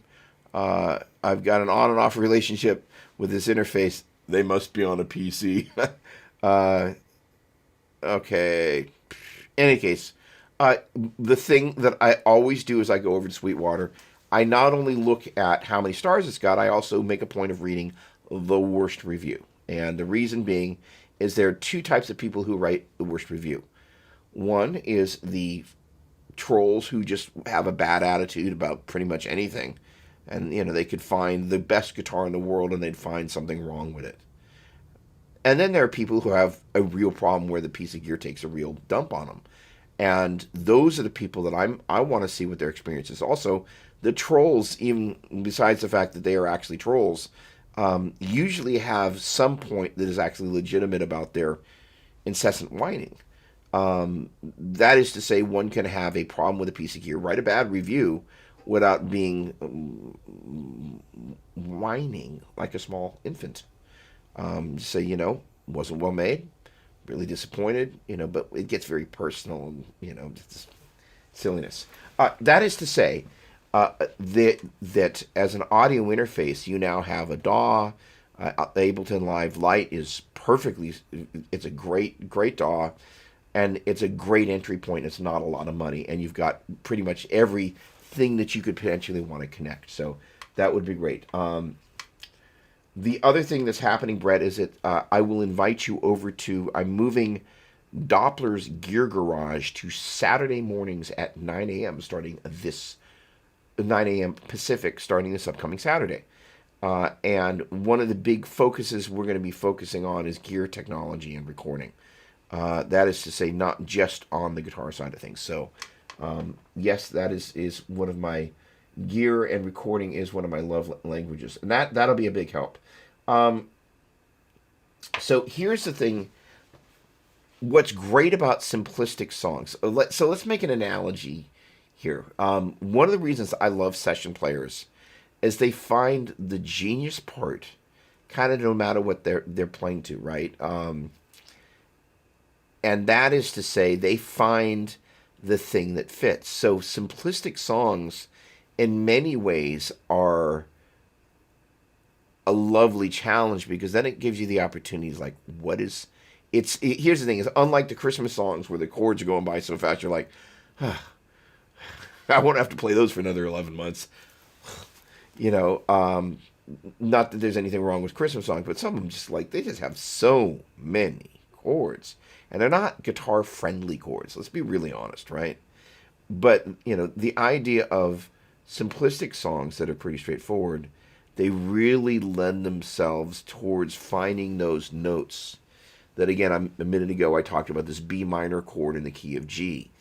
There are notes around that chord that the melody is creating internal tension with that B chord that potentially resolves when it goes back to the tonic, the G.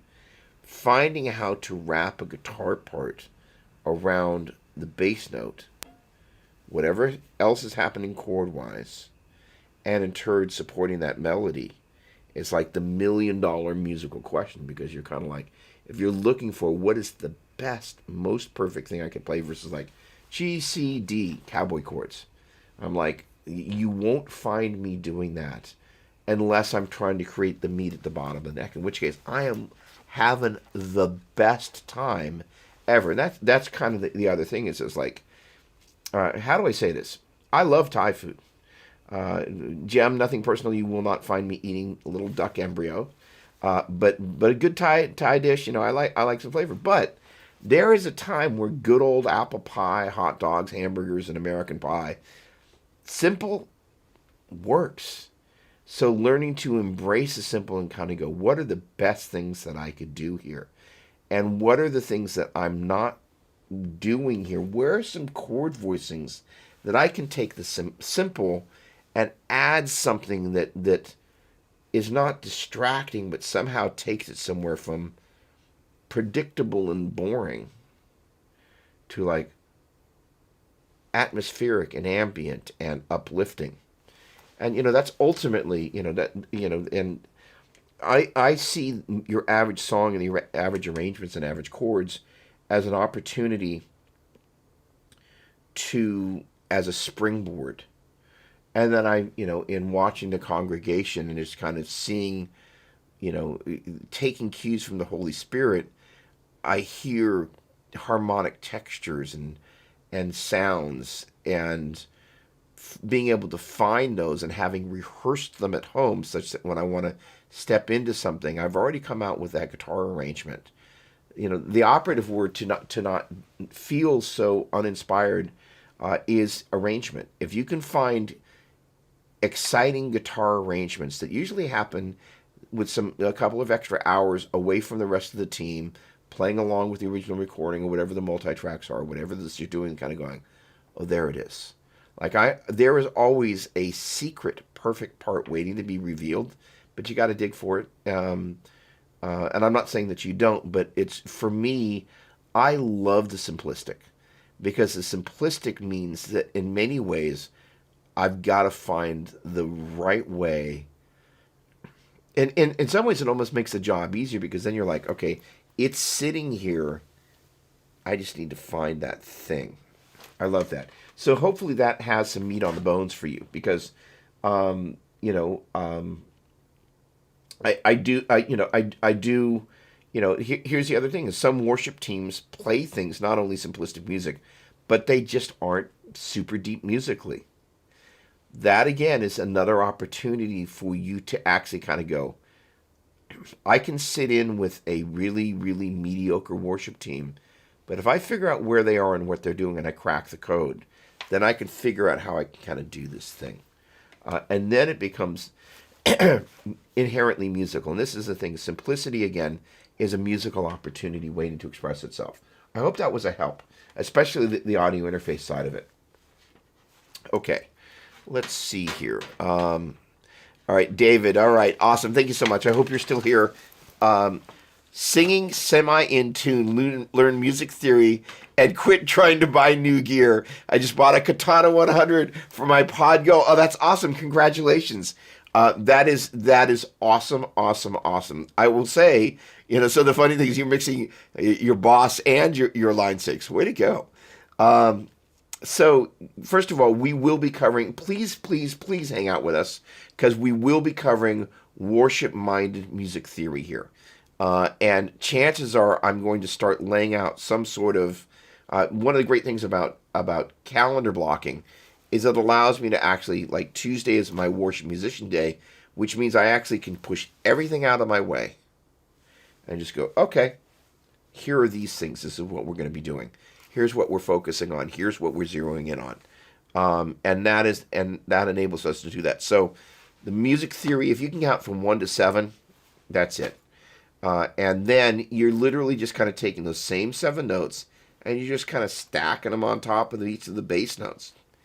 It's literally, that is to say, the key of G is G, A, B, C, D, E, F sharp, and G. Those 7 notes are where you're going to place your bass notes, and you can think of them as G, A, B, C, D, E, F sharp, and G. 1, 2, 3, 4, 5, 6, 7, 1. And then if you went to that B chord, there aren't going to be any notes in that B chord that aren't in the key of G, A, B, C, D, F sharp, G.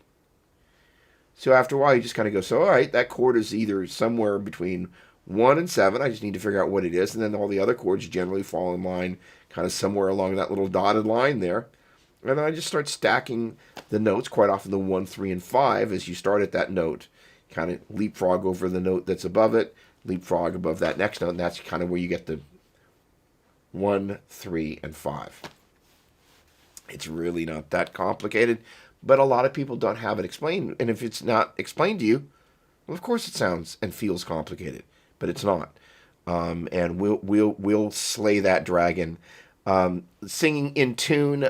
So here's the thing. A great place to start is to work with this guy. Now there are a couple of things about singing in tune. Again, it's kind of like, I want to play fast. There's lots of nuance to that. One is to identify your register, what the lowest note that you can comfortably sing and the highest note that you can comfortably sing are. And then work within that register, knowing what key kind of embellishes that, and then getting used to doing a couple of things. I am going to, at the risk of embarrassing myself, but I'm going to demonstrate. No, 1, 2, 3, 4, 5, 6, 7, 1, 1, 2, 1, 3, 1, 4, 1, 5, 1, 6, 1, 7, 1, 1. So they're always toggling between those different numbers. A flat.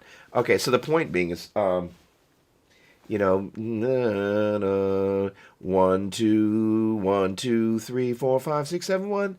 And you can begin to go G, A, B, C, D, E, F sharp, G, A, G, B, G, C, G, D, G, E, G, F sharp, G, G. And then you can start to use your little ear training exercise where I'm just talking between the 1 and the 2 and the 1 and the 3 and the 1 and the 4 and the 1 and the 5. So I'm teaching myself what scale degree numbers I'm toggling between. And then you can also start doing the same thing with the note names for different keys that fall within your register. And all of a sudden you're kind of going, oh, I kind of know what's going on. Again, it's just kind of like turning that light on, and then you're kind of like, oh, okay. And in terms of quit trying to buy new gear, I give you permission to buy new strings and picks. How's that? But David, welcome. Keep it coming. Awesome. Alan, Brad, I chart out fake Nashville number chart for each song. Once I get it, I save it for later. But I refuse to use a music stand on the platform. Laugh out loud. Oh, Alan, I love you dearly. So this is an interesting thing. So the music stand thing, I'm going to take that bait. I'm a believer in a couple of things. I believe that a parent, especially a single parent that's trying to raise multiple kids, has got a full plate. But I also believe that it is really hard to take somebody in worship someplace that you haven't been. And it was really interesting talking with Christian this morning. He made one comment that was kind of about really when you own the material, you're able to be congregationally aware. If your face is buried in the resources, the chart, or whatever it is that you're here, you can't be here and be present in the room. A lot of guitar players traditionally their face is down on the pedal board. I get that. But that's different than your face being glued to the chart, just kind of like without you. That is to say, if you take that chart away and the musician can't make it through the song, depending on the atmosphere of the team and depending on what the expectations are, that is a potential problem. Here's the things. First of all, especially on a live broadcast where you're streaming, music stands are ugly. They look bad, and to me, and that's a personal thing, generally speaking, you won't see me on the platform with a music stand. Because in my world, for me, it means I just didn't bother to be prepared. I didn't memorize the material. And more importantly, I can't do my job. My job isn't to play guitar. My job is to be spiritually, emotionally, musically, and willfully prepared to co-lead that congregation in worship, supporting the worship leader. I need to be present for the congregation. I need to be present with the worship leader. If I'm skimming my way through the charts like, woo, this is cool. Don't know it, but I can wing it.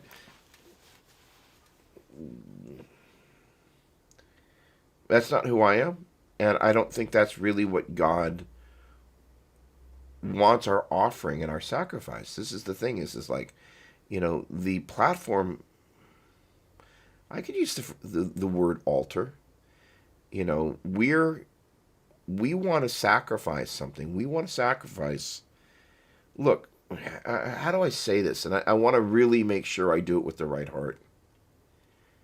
For those of us that God actually gave the gift of music, and we have the time and the expectation is there for us to deliver, and we don't, we not only sell ourselves short, we sell the entire team, we sell the congregation, and we sell the gift that God has given us.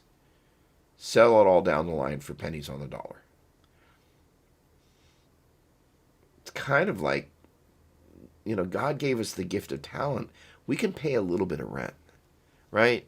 I mean, think about the joy that music brings us and the people around us.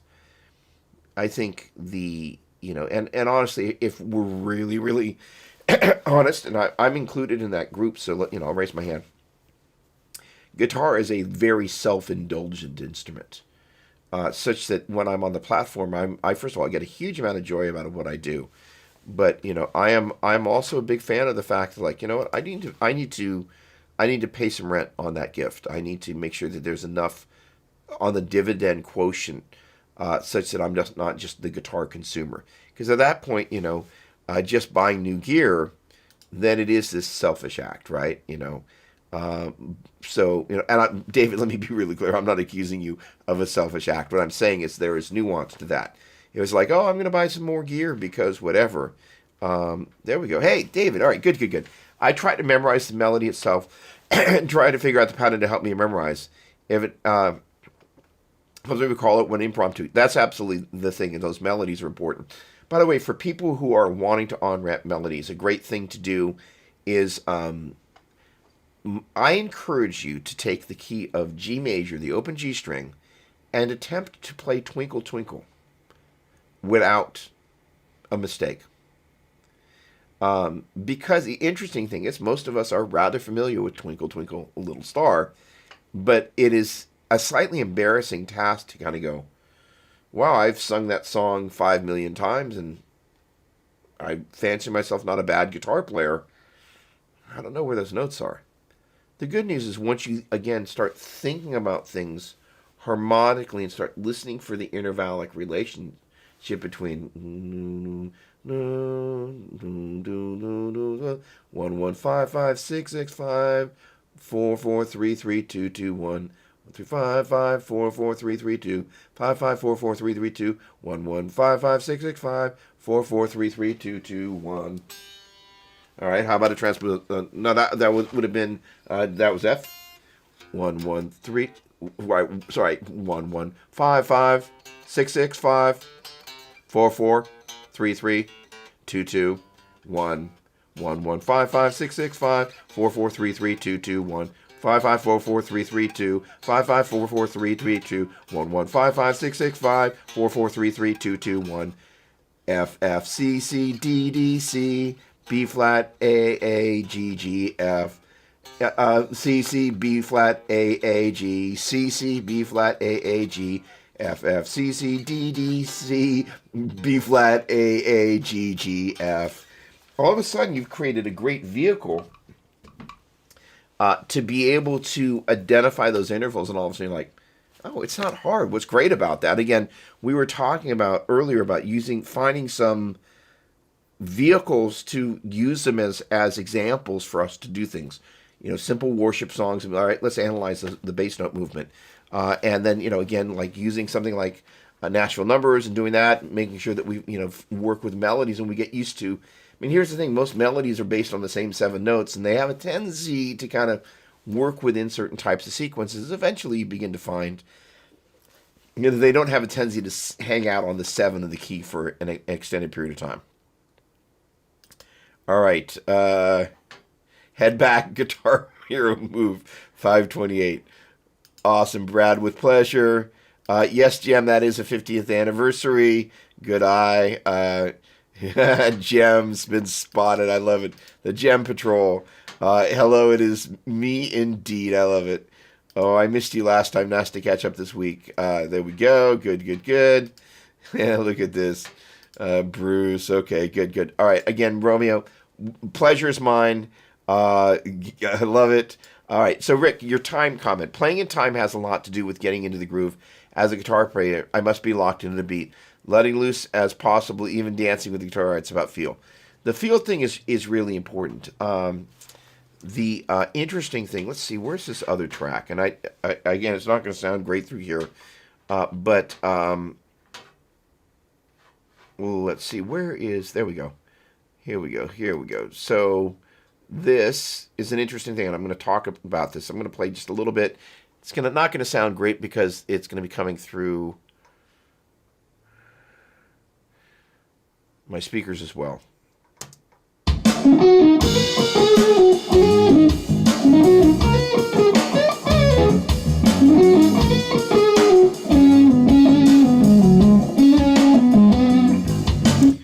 That little da da da da da. I'm listening for where the snare drum is there, because I want to speed up a little bit about it. But the other thing that's interesting about that particular groove is that I was purposely sitting in a particular place with the bass that's just a little bit further back than where the drums are. And my buddy Ottman used to kind of describe it as a banana, in that as opposed to everything line up, sometimes things are just not in the exact same place, and it creates this little bit of tension in the groove. So if you listen to where the bass is, it's pulled back a little bit where the snare drum.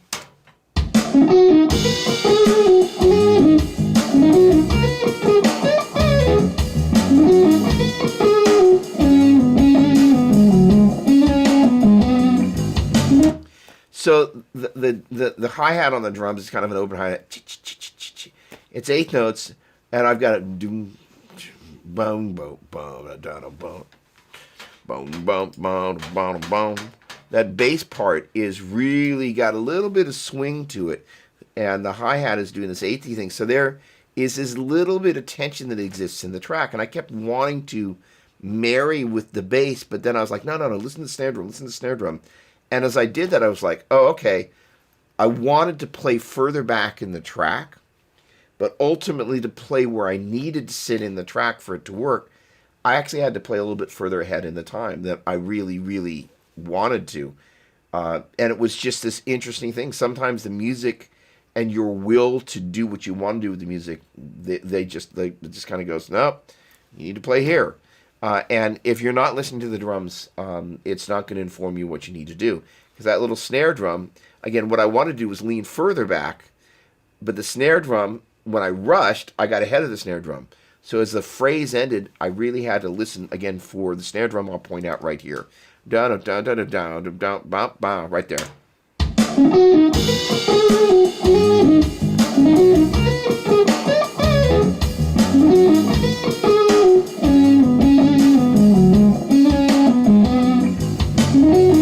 That snare drum right there, back.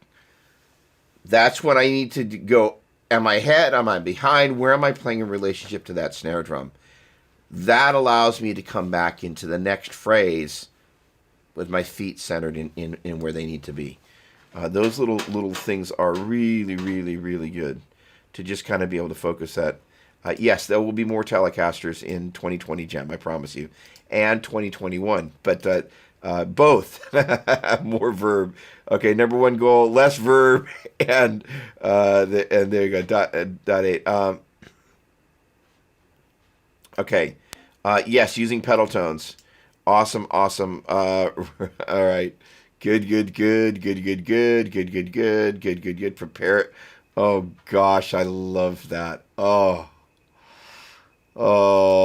Again, Tom, great to see you, my friend. Okay, good. All right, good. All right. Matthew. All right, great. Seeing the fretboard as chord shapes instead of a lattice work of scales. Love that. Learn some country stuff. Not a fan. Always avoided. Find my P-dub sound instead of just using artist patches. 21. Okay, I'm going to go backwards. So this is one of the interesting things is on one of, again, I the troll factor. This one person's like, who thinks that artists or pre-used patches are blah blah blah. It's just like, well, here's the deal. Not everybody is great at sound design, or at least not everybody starts out great at sound design. And there are people that maybe, they grew up with an acoustic guitar or an acoustic piano. So they don't know what an AC30 is or a Carvin Legacy. They're like, I don't know. What do you do with it? They literally, so the way they negotiate it is they get, pre-made patches. Gem, we'll be happy to sell you some. And maybe in 2021, you never know. So the deal is that those patches allow you to kind of get into going, okay, well, what are they doing here? That's a reverb. Which reverb is that? That's the glitz? Oh, okay. I like that. And you begin to find out what you like, what you don't like. And then as you start to get into the deep editor, you kind of begin to go, all right, this is where the parameters are on this. This is what a sound I like is.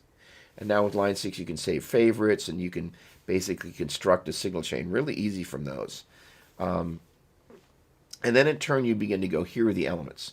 As it relates to 2021, since we're on the subject, I'm going to be doing a lot of stuff in the world of content creation in terms of patches and backing tracks, giving people the opportunity to outwork some of their musical energy, right? And it's also a really healthy thing to help guitar players kind of, here's some ideas, here's some chords, this is what this is, and here are the tones behind this, and here with it, I encourage you to go inside and take a look at the, what it was that I used, and this is kind of what I was thinking. I pulled up the AC30 because I wanted to go for this particular vibe.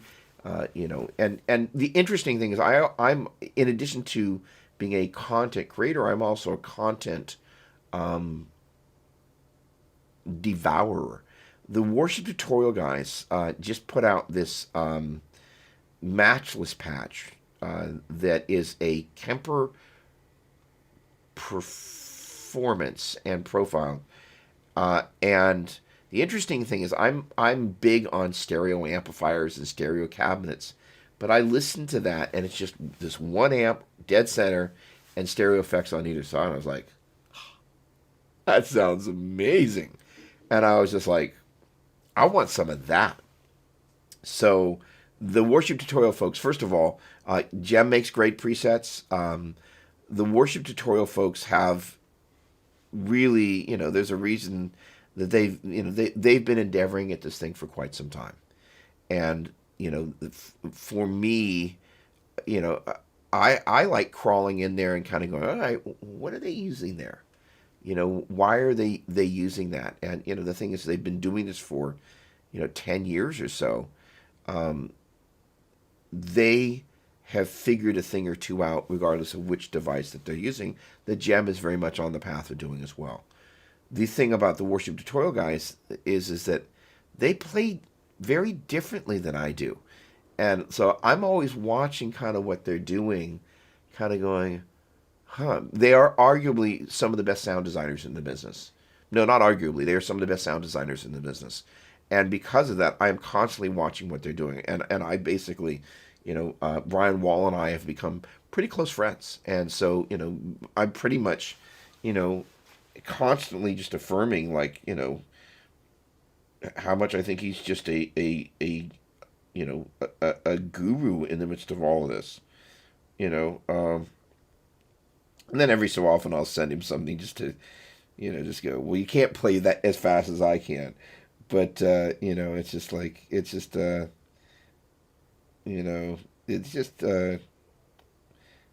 we go. Hold on. And they kind of helped me out with some stuff. There you go. You are really, in caps, good. Make that great at everything you do. Props. Because I'm like, they have really been at this thing for a long time. And so the concept of pre-bought patches, and like I'm a consumer because it informs me what other people are thinking. This is the whole thing about guitar. Daniel Carson from Tomlin's band, he does his thing. And by the way, Brett, you might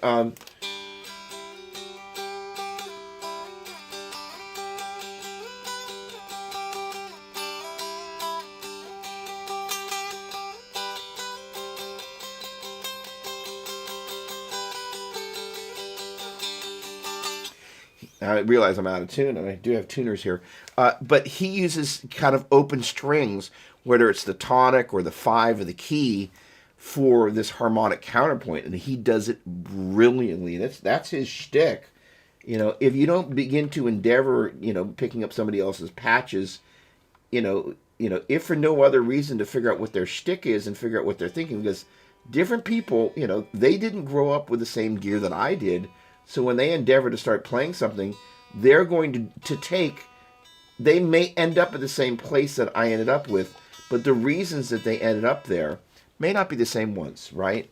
So the neat thing about that is that pulling whether somebody's sounds or somebody's arrangement, kind of going, ooh, what are they thinking? They're like, most people think very, very different things as they approach the instrument, and I love it.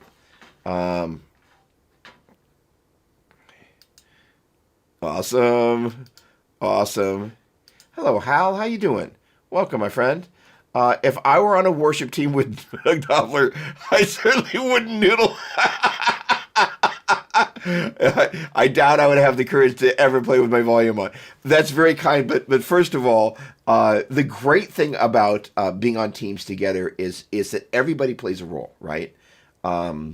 And the great thing about the interaction is very kind and funny, but the thing is the interactive thing. That's what makes worship special, and this is again, the journey is we get a chance to do it together, and that's what makes worship teams so great, and that's per Brett's comment, about feeling disconnected. My guess is, without totally pulling Brett into the depths of this, when a team is really connected interpersonally, that comes onto the platform where we could be playing, Mary Had a Little Lamb, and we perhaps would have such a great time because we're doing it together, and the together thing, again, I don't know how many people are here that heard what I was saying about Christian, from multi-tracks, but his comment about the worship and pastoring. The worship, you can hire a bunch of devices and a bunch of parts. The pastoring is how you raise people up to craft their own parts and bring something that you can't bring with playback or Ableton Live. And that balance and finding the ability to do both well is a journey that all of us have to work on. So that's very kind, Hal. Thank you. I don't, but volume up. Serving with the A, lots of pinky. There we go. Thank you very much. Very kind, guys. Come on. Yes. There we go. Okay. Jim, what do you think worship guitar needs to move forward? Will it always be stuck? Lots of reverb, delay, and triads, or is there more that we can contribute to the world rather than simple triads? Well, I think, it's an interesting thing. I don't want to get pulled there. I'm always, again, getting back to this movie music, I am obsessed with the simple. And I spend much of my time no, that's not true. I am diametrically obsessed with simple and complex at the same time. Because the simple, there's a song which I'm sure Jem knows, and anybody that's from Australia, and it's I think it's a huge international hit that was just playing on one of the shows that I'm watching, called Titanium, and I guess it was written by Sia, who I guess I don't know who Sia is, and I guess I wouldn't know what Sia looked like because apparently she doesn't go out in public unless she's covered or something. I don't know. But the point being is it's I guess a cover of that song. But, I was like, oh, what is this? I'm Shazamming this because it's a very simple chord progression on the piano. And then the strings come in. I'm like, and all the strings are doing, they're just like on the bass note. I'm like, it's so perfect and it's so simple. And I think we confuse the simple and the complex and put more weight on the complex sometimes than finding the simplest thing. And Jem, I watched that little clip of, a group of worship musicians in your abode there. And the interesting thing is that most people are just singing one simple part. If everybody's trying to be this, hang on, I have no idea what this sounds like, but where is me not being simple? Is that not here? No, no, no. Oh, there we go. No, no, no, no, no. All right. All right, this is the same track, right?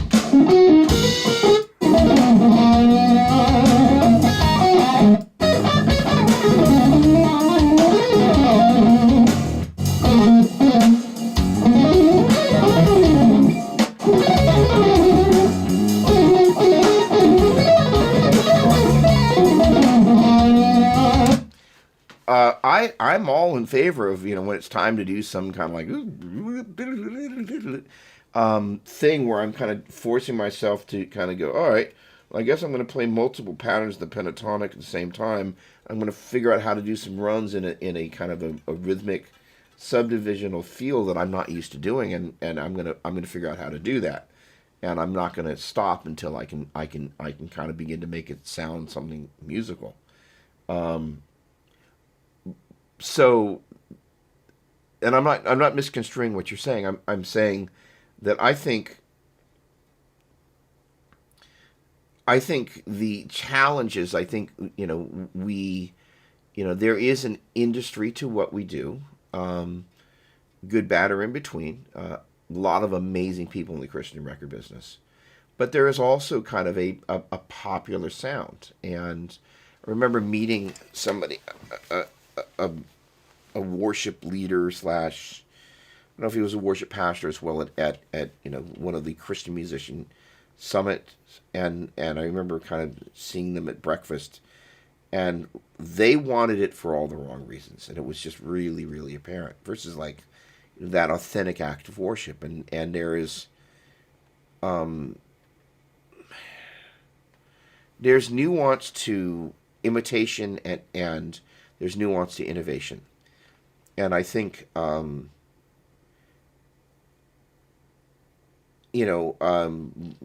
Jim,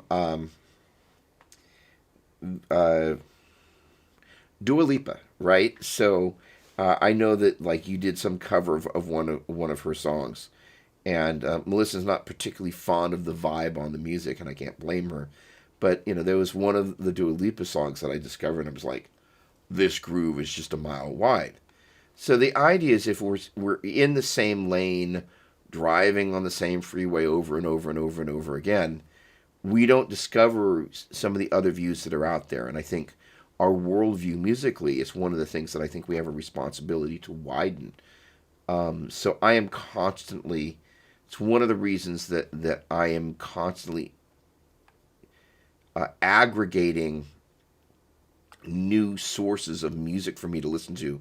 So I'm hearing some new idea, because then I'm going to bring that into my musical universe. So to answer your question, I think the real answer comes from, first of all, Jim, think about, how old you are and how many people in the business, like the Spence Peppards, and, an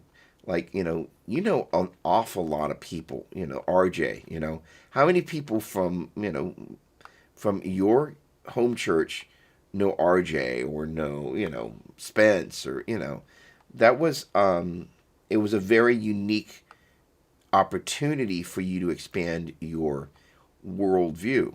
And so, it's kind of like that analogy. Once the yolk's out of the shell, you ain't putting it back in. And so I think the idea of endeavoring to expand your musical horizon, I think it just comes from people choosing to push the envelope.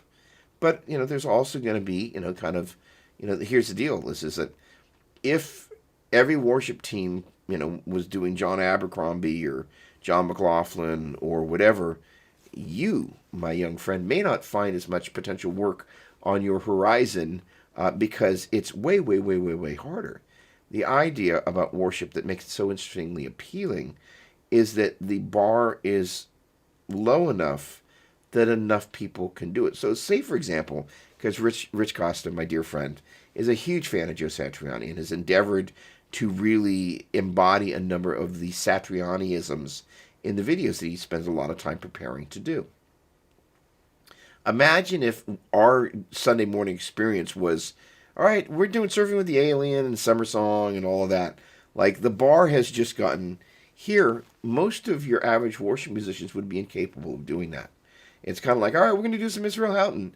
It's just like, there are a lot of, people playing worship that wouldn't know a 16th note if it bit them on the posterior, much less the ability to go one E and a 2 E and a 3 E and a 4 E and a 1 E and a 2 E and a 3 E and a 4 E and a 1 E and a 2 E and a 3 E and a 4 E, 1 E and a 2 E and a 3 E and a 4 E and a 1 E and a 2 E and a 3 E and a 4 E, 1 E and a 2 E and a 3 E and a 4 E and a 1 E and a 2 E and a 3 E and a 4 E and 1 E and a 2 E and a 2 1 E and a 2 E and I missed it. So I was just progressively going through by 16th notes. So the point being is that we should be grateful that it's attainable, right? The idea is also pushing the envelope and finding other ways to grow this. So that's your job. So do it well, my friend. All right, let's see here. All right, let's see here. I see a question mark. How can guitar players enjoy playing guitar more in and outside of church for 21, despite how simple the music was? Okay, so again, to answer that, not in a kind of young gem spank thou, embracing the simplicity. This is the thing. Is like, first of all, the majority of your average hit songs are stripped down, but something about it. For example, Natalie Imbruglia, Torn. That slide part, I really strongly doubt, and it wasn't her song, it was written by, I'm going to forget the name of the band.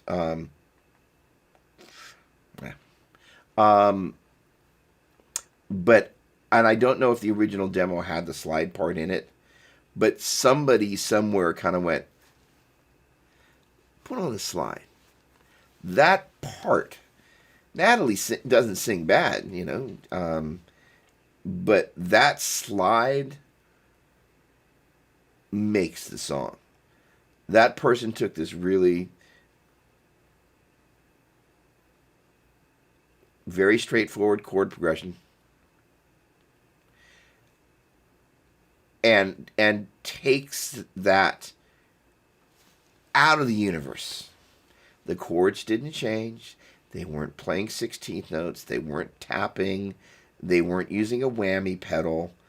It's just the perfect part played really, really well. That is the art. And, this is the interesting thing, is that the art is the part. And the part is the art. It doesn't matter how simple it is, how complex it is. That's where the magic is. And sniffing that part out and being hungry enough, just with your nose to the ground, you're like, I'm going to find that part and I'm going to own it. That's where the magic is, because it's all about parts. It's all about the little sub-melody that you're adding inside the chord, the counterpoint that you're doing. And it ultimately comes down to that word accompaniment. That's where the magic is, because every band is really an accompanist or an accompaniment for the melody and the vocals, for the most part, unless it's instrumental.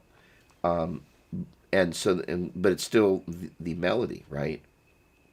And so what it means is the magic is finding a way of creating parts. For example, here is your case in point. John Mayer. He doesn't settle for the ordinary and mundane, but yet at the same time he finds the ability to write pretty simple songs. But he manages to play the part and find the part that just makes you kind of go, ah. His melodies aren't hyper complex. They're just lovely, and the part is the art. He's just got a brilliant sense about how to bring that together. And the guy can play the guitar, but most of the time he's way more interested in serving that special thing called the song. And the song is the melody and the accompaniment that makes that melody come to life, such that you can't stop singing that hook. Oh, I love it. I love it. I love it. I love it. I love it. Love it. It's so funny. All right. There we go. Find ways to enjoy the simplicity I have found in just playing triads and dyads, learning new voicings that we go and such. I used to be bored at church because I couldn't shred. That means because he couldn't shred at church. I love it. All right. What's going on, Henry? How you doing, man? Make pedal boards simple again in 2021. I love it. I'm getting a used Breedlove Atlas D25 soon. It sounds amazing. Unplugged. Awesome. Congratulations, man. Enjoy, enjoy, enjoy. My pinky's about to fall off. All right, I got to warn you, that pinky exercise is... Oh, that's awesome, awesome, awesome, awesome. Oh, you guys are awesome. Guitar duel with Steve Vai. He's such a nice that's little Stevie Vai. He's such a nice boy. Oh, gosh. All right, I'm reading all of these. I can't put them all up. It's just kind of going through here. Next week. Yeah, the Brett Mason. I need to sit with it and play it appropriately, but I will take that into consideration, oh mighty publisher. That's so funny. There we go. Hey, Tom.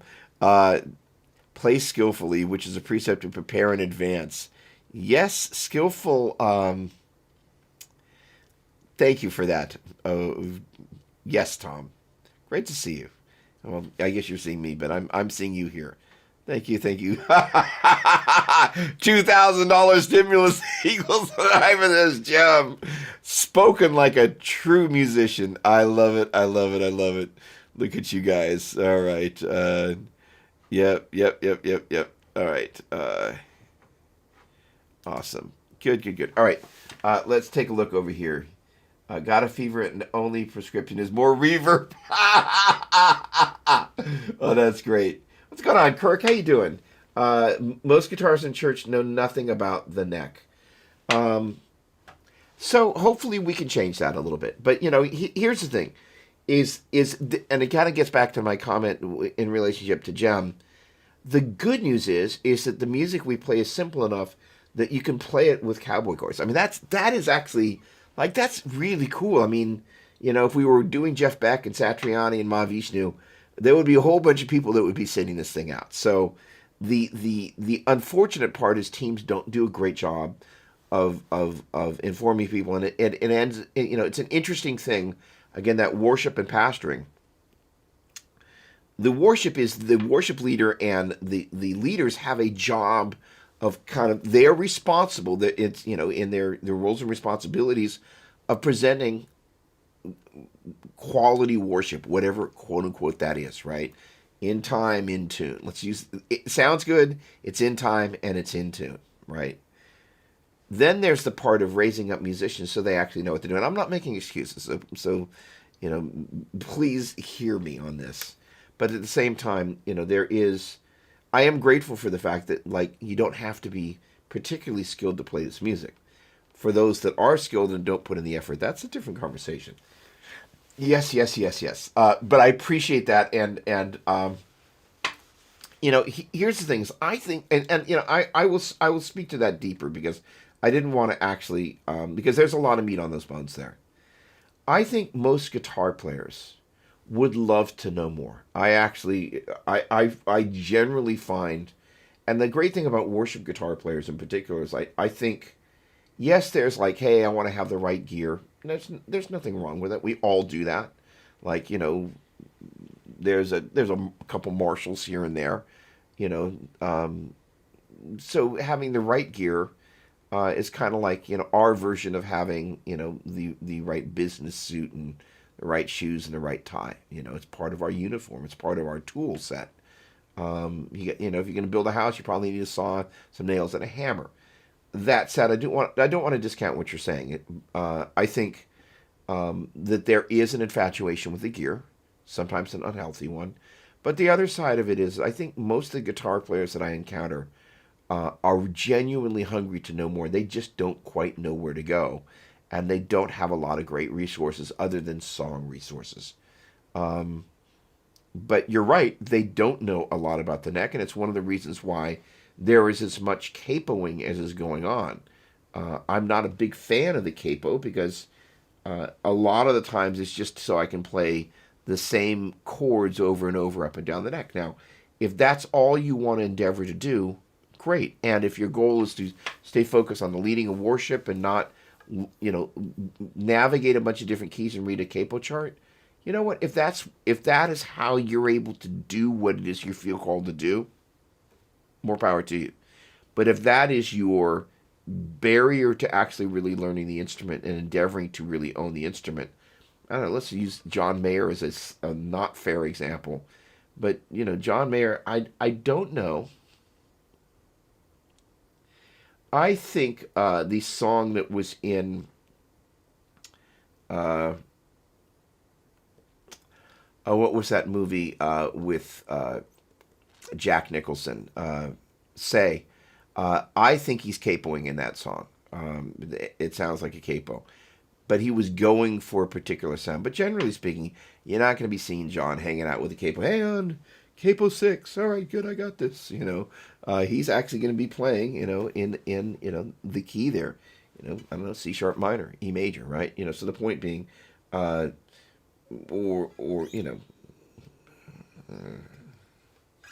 C sharp major too. So the point being is that he's going to know what it is that he knows because he went to Berkeley, studied with Tomo Fujita. He wants. He's a hungry guy, right? He's going to dig until he finds that right note, and so hopefully, because I will also affirm what you said. It's not like the information's not out there. We may not be showing that to people on the worship team, but it's not like YouTube, for example, doesn't exist. There's a ton of content out there. So, yeah. Josiah, thank you very much for the answers. With pleasure. I love the insight and wisdom provided. It's something provided, and that small rant about the zombie guitar player. But seriously, thank you. With great pleasure. Chris, what's going on? Thank you. Play the song, not the chart. Oh, okay. I gotta write that one down. That's worth writing down. Play the song, not the chart. Oh my word. Oh, Chris, I totally took the bait on that one. I just want you to know, hook, line, and sinker. Oh my word. All right. Can I spare a Mesa Boogie? That's funny. Rick, I love you dearly. Fan of plate reverb. And then I use the double tank for wet, searchlights for swells. I can't make glitz sound like other people. Clawing for more and the king of tone for mid gain and lead. There you go. There we go. The P-dub sound isn't my sound, so that's where the journey's got to be.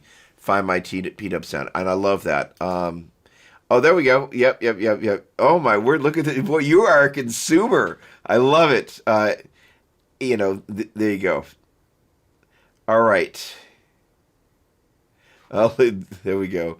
I love it.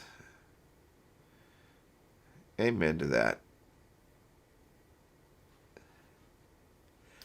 Oh, that's funny. The undertones. That's awesome. This is great. This is awesome, right? I love the simplicity of how guitar parts are in church music. Really gives a ton of room to be creative when it comes to a live setting. Absolutely. And that's the thing is like, all right, so that right there, like Edge is really how he can make just the simplest thing interesting. Like that's art, right? Like how do you take the same 6 strings and the same chords and take it someplace? Oh, there we go. Hey, Joel, how you doing? Come from the R&B, jazz, and gospel world. I've come to appreciate the simplicity in my worship pastor role. So that's awesome. It's an interesting thing. I haven't spent a lot of time playing, excuse me, traditional gospel music, but there is a whole it's just a whole different thing. And that's, one of the interesting, if we were to make analogies, if you look at the Whitney Houstons and Aretha Franklin's and all the people that have come out of gospel music and the church and gone on to have significant careers impacting people with their gift and their gifting. One could argue that the complexity of the music, and I'm again, I love simplicity. So again, but I will also say that when there's a little bit more going on than just 2 and 4, and some 16th notes are happening, it causes people to grow in different ways. So I love that. My pinky is ready to revolt. Yeah, the Edge is awesome, awesome, awesome. Uh, Playing in jazz bands, this guy really knows what he's doing. That's awesome. Andy Summers, I love it. All right, ladies and gentlemen, you guys are maniacs. So I was like, oh, I think I'll do an hour tonight. It's 8:22, 2 hours and 20. This is room 222, which only some of us will actually be old enough to remember, but that's okay. I don't even think they have it on reruns anymore. It's so old. That's how you know it's old. In any case, all right. So this has been great, and again, and this is the last thing of encouragement I want to share with you guys is that for every set of challenges, there are usually some related solutions just waiting to be discovered, and answers there kind of once the question has been asked, the answer is most often the obvious response. And I don't mean that the obvious answer is the obvious response. I mean, once you kind of go, okay, my pinky, there's a solution. My ear training, there's a solution. Being able to memorize the songs efficiently, there's a solution. There are a range of things that make this an amazing experience. Woohoo! Ditto. Ditto, ditto, ditto. This has been great. This has been my favorite one. So thank you all. Really, really, really. So, all right. So as I close, before we jump out in prayer, one of the neat things about kind of using Tuesdays as Worship Musician Day is it means that I will also be able to kind of map out some stuff. And that includes taking requests. In terms of like, hey, and that doesn't mean I will always take every request, so let me manage expectation there. But the idea is food for thought. Like all these, even if I don't directly act on a specific suggestion, it floats in there. Because honestly, this is one of the things, and again, when working with my students, when I asked all my students, what are your goals for 2021? I kind of knew I was going to get the fabric of what kind of most guitar players would be needing in 2021. The people that I teach have a tendency to be a little bit more on the shred side of things, but not exclusively. But their goals and what they're wanting to understand, it's really easy without asking the questions to think you have the right answers. You have the right answers when you're asking the right questions. You're getting people's responses, and then you're able to apply some strategy to those responses, and then you query those people and you find out, yep, my pinky is about to fall off. But obviously, that little exercise is just, it's and again, it was a matter of like a response to a great question. One of my students was like, hey, I'm having a little problem just getting my coordination with my pinky. And I'm like, and that's kind of one of the neat things about teaching is you it's like a chop. It's kind of like having mechanisms for being able to memorize songs, having tools, right? You can't take apart an engine generally with just a thought. You need to have some tools. You need to kind of, and so once you have the tools and to be able to compare and contrast parts and quantify them and how many chords you're going by per measure and is there any strange thing in the form? all those little things that you begin to kind of pull the engine of a song apart. I like that energy. I got to remember that. I got to write that down. The engine of a song. Or the engine of the song. Then you kind of begin to disassemble it and you kind of go, okay, this is what there is there. And that way when you begin to assemble it, put the parts back together, you can kind of go, if I know how to pull apart a Chevy engine, then, oh, that's interesting. I love it. Woohoo! Caged. I know that Jem's a monster. We'll just leave it there, but thank you, Alan. All right, you guys and gals, thank you so much. What a privilege. What a very lovely evening. Thank you for that. What a gift.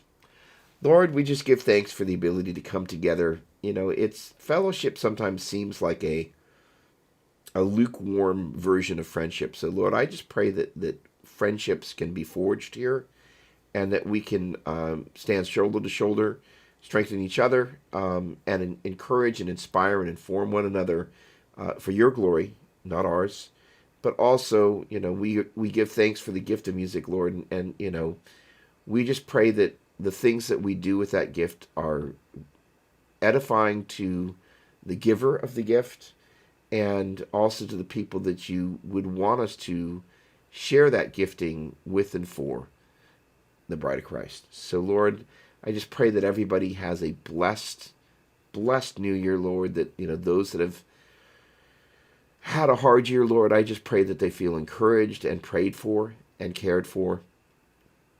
Those that are kind of not knowing what 2021 holds after such a strange year that we've had, Lord, I just pray that everybody would be reminded that, Lord, you are always going to be large and in charge, and you've got this. And sometimes our emotions are really, really perfect for guiding us, and sometimes our emotions make it hard for us to hear that still small voice. So, Lord, I just pray that we find the balance of using the gifts that you've given us, our emotions, our senses, our musicality, to hear you better and to better understand your voice and what it is that you would want from each of us.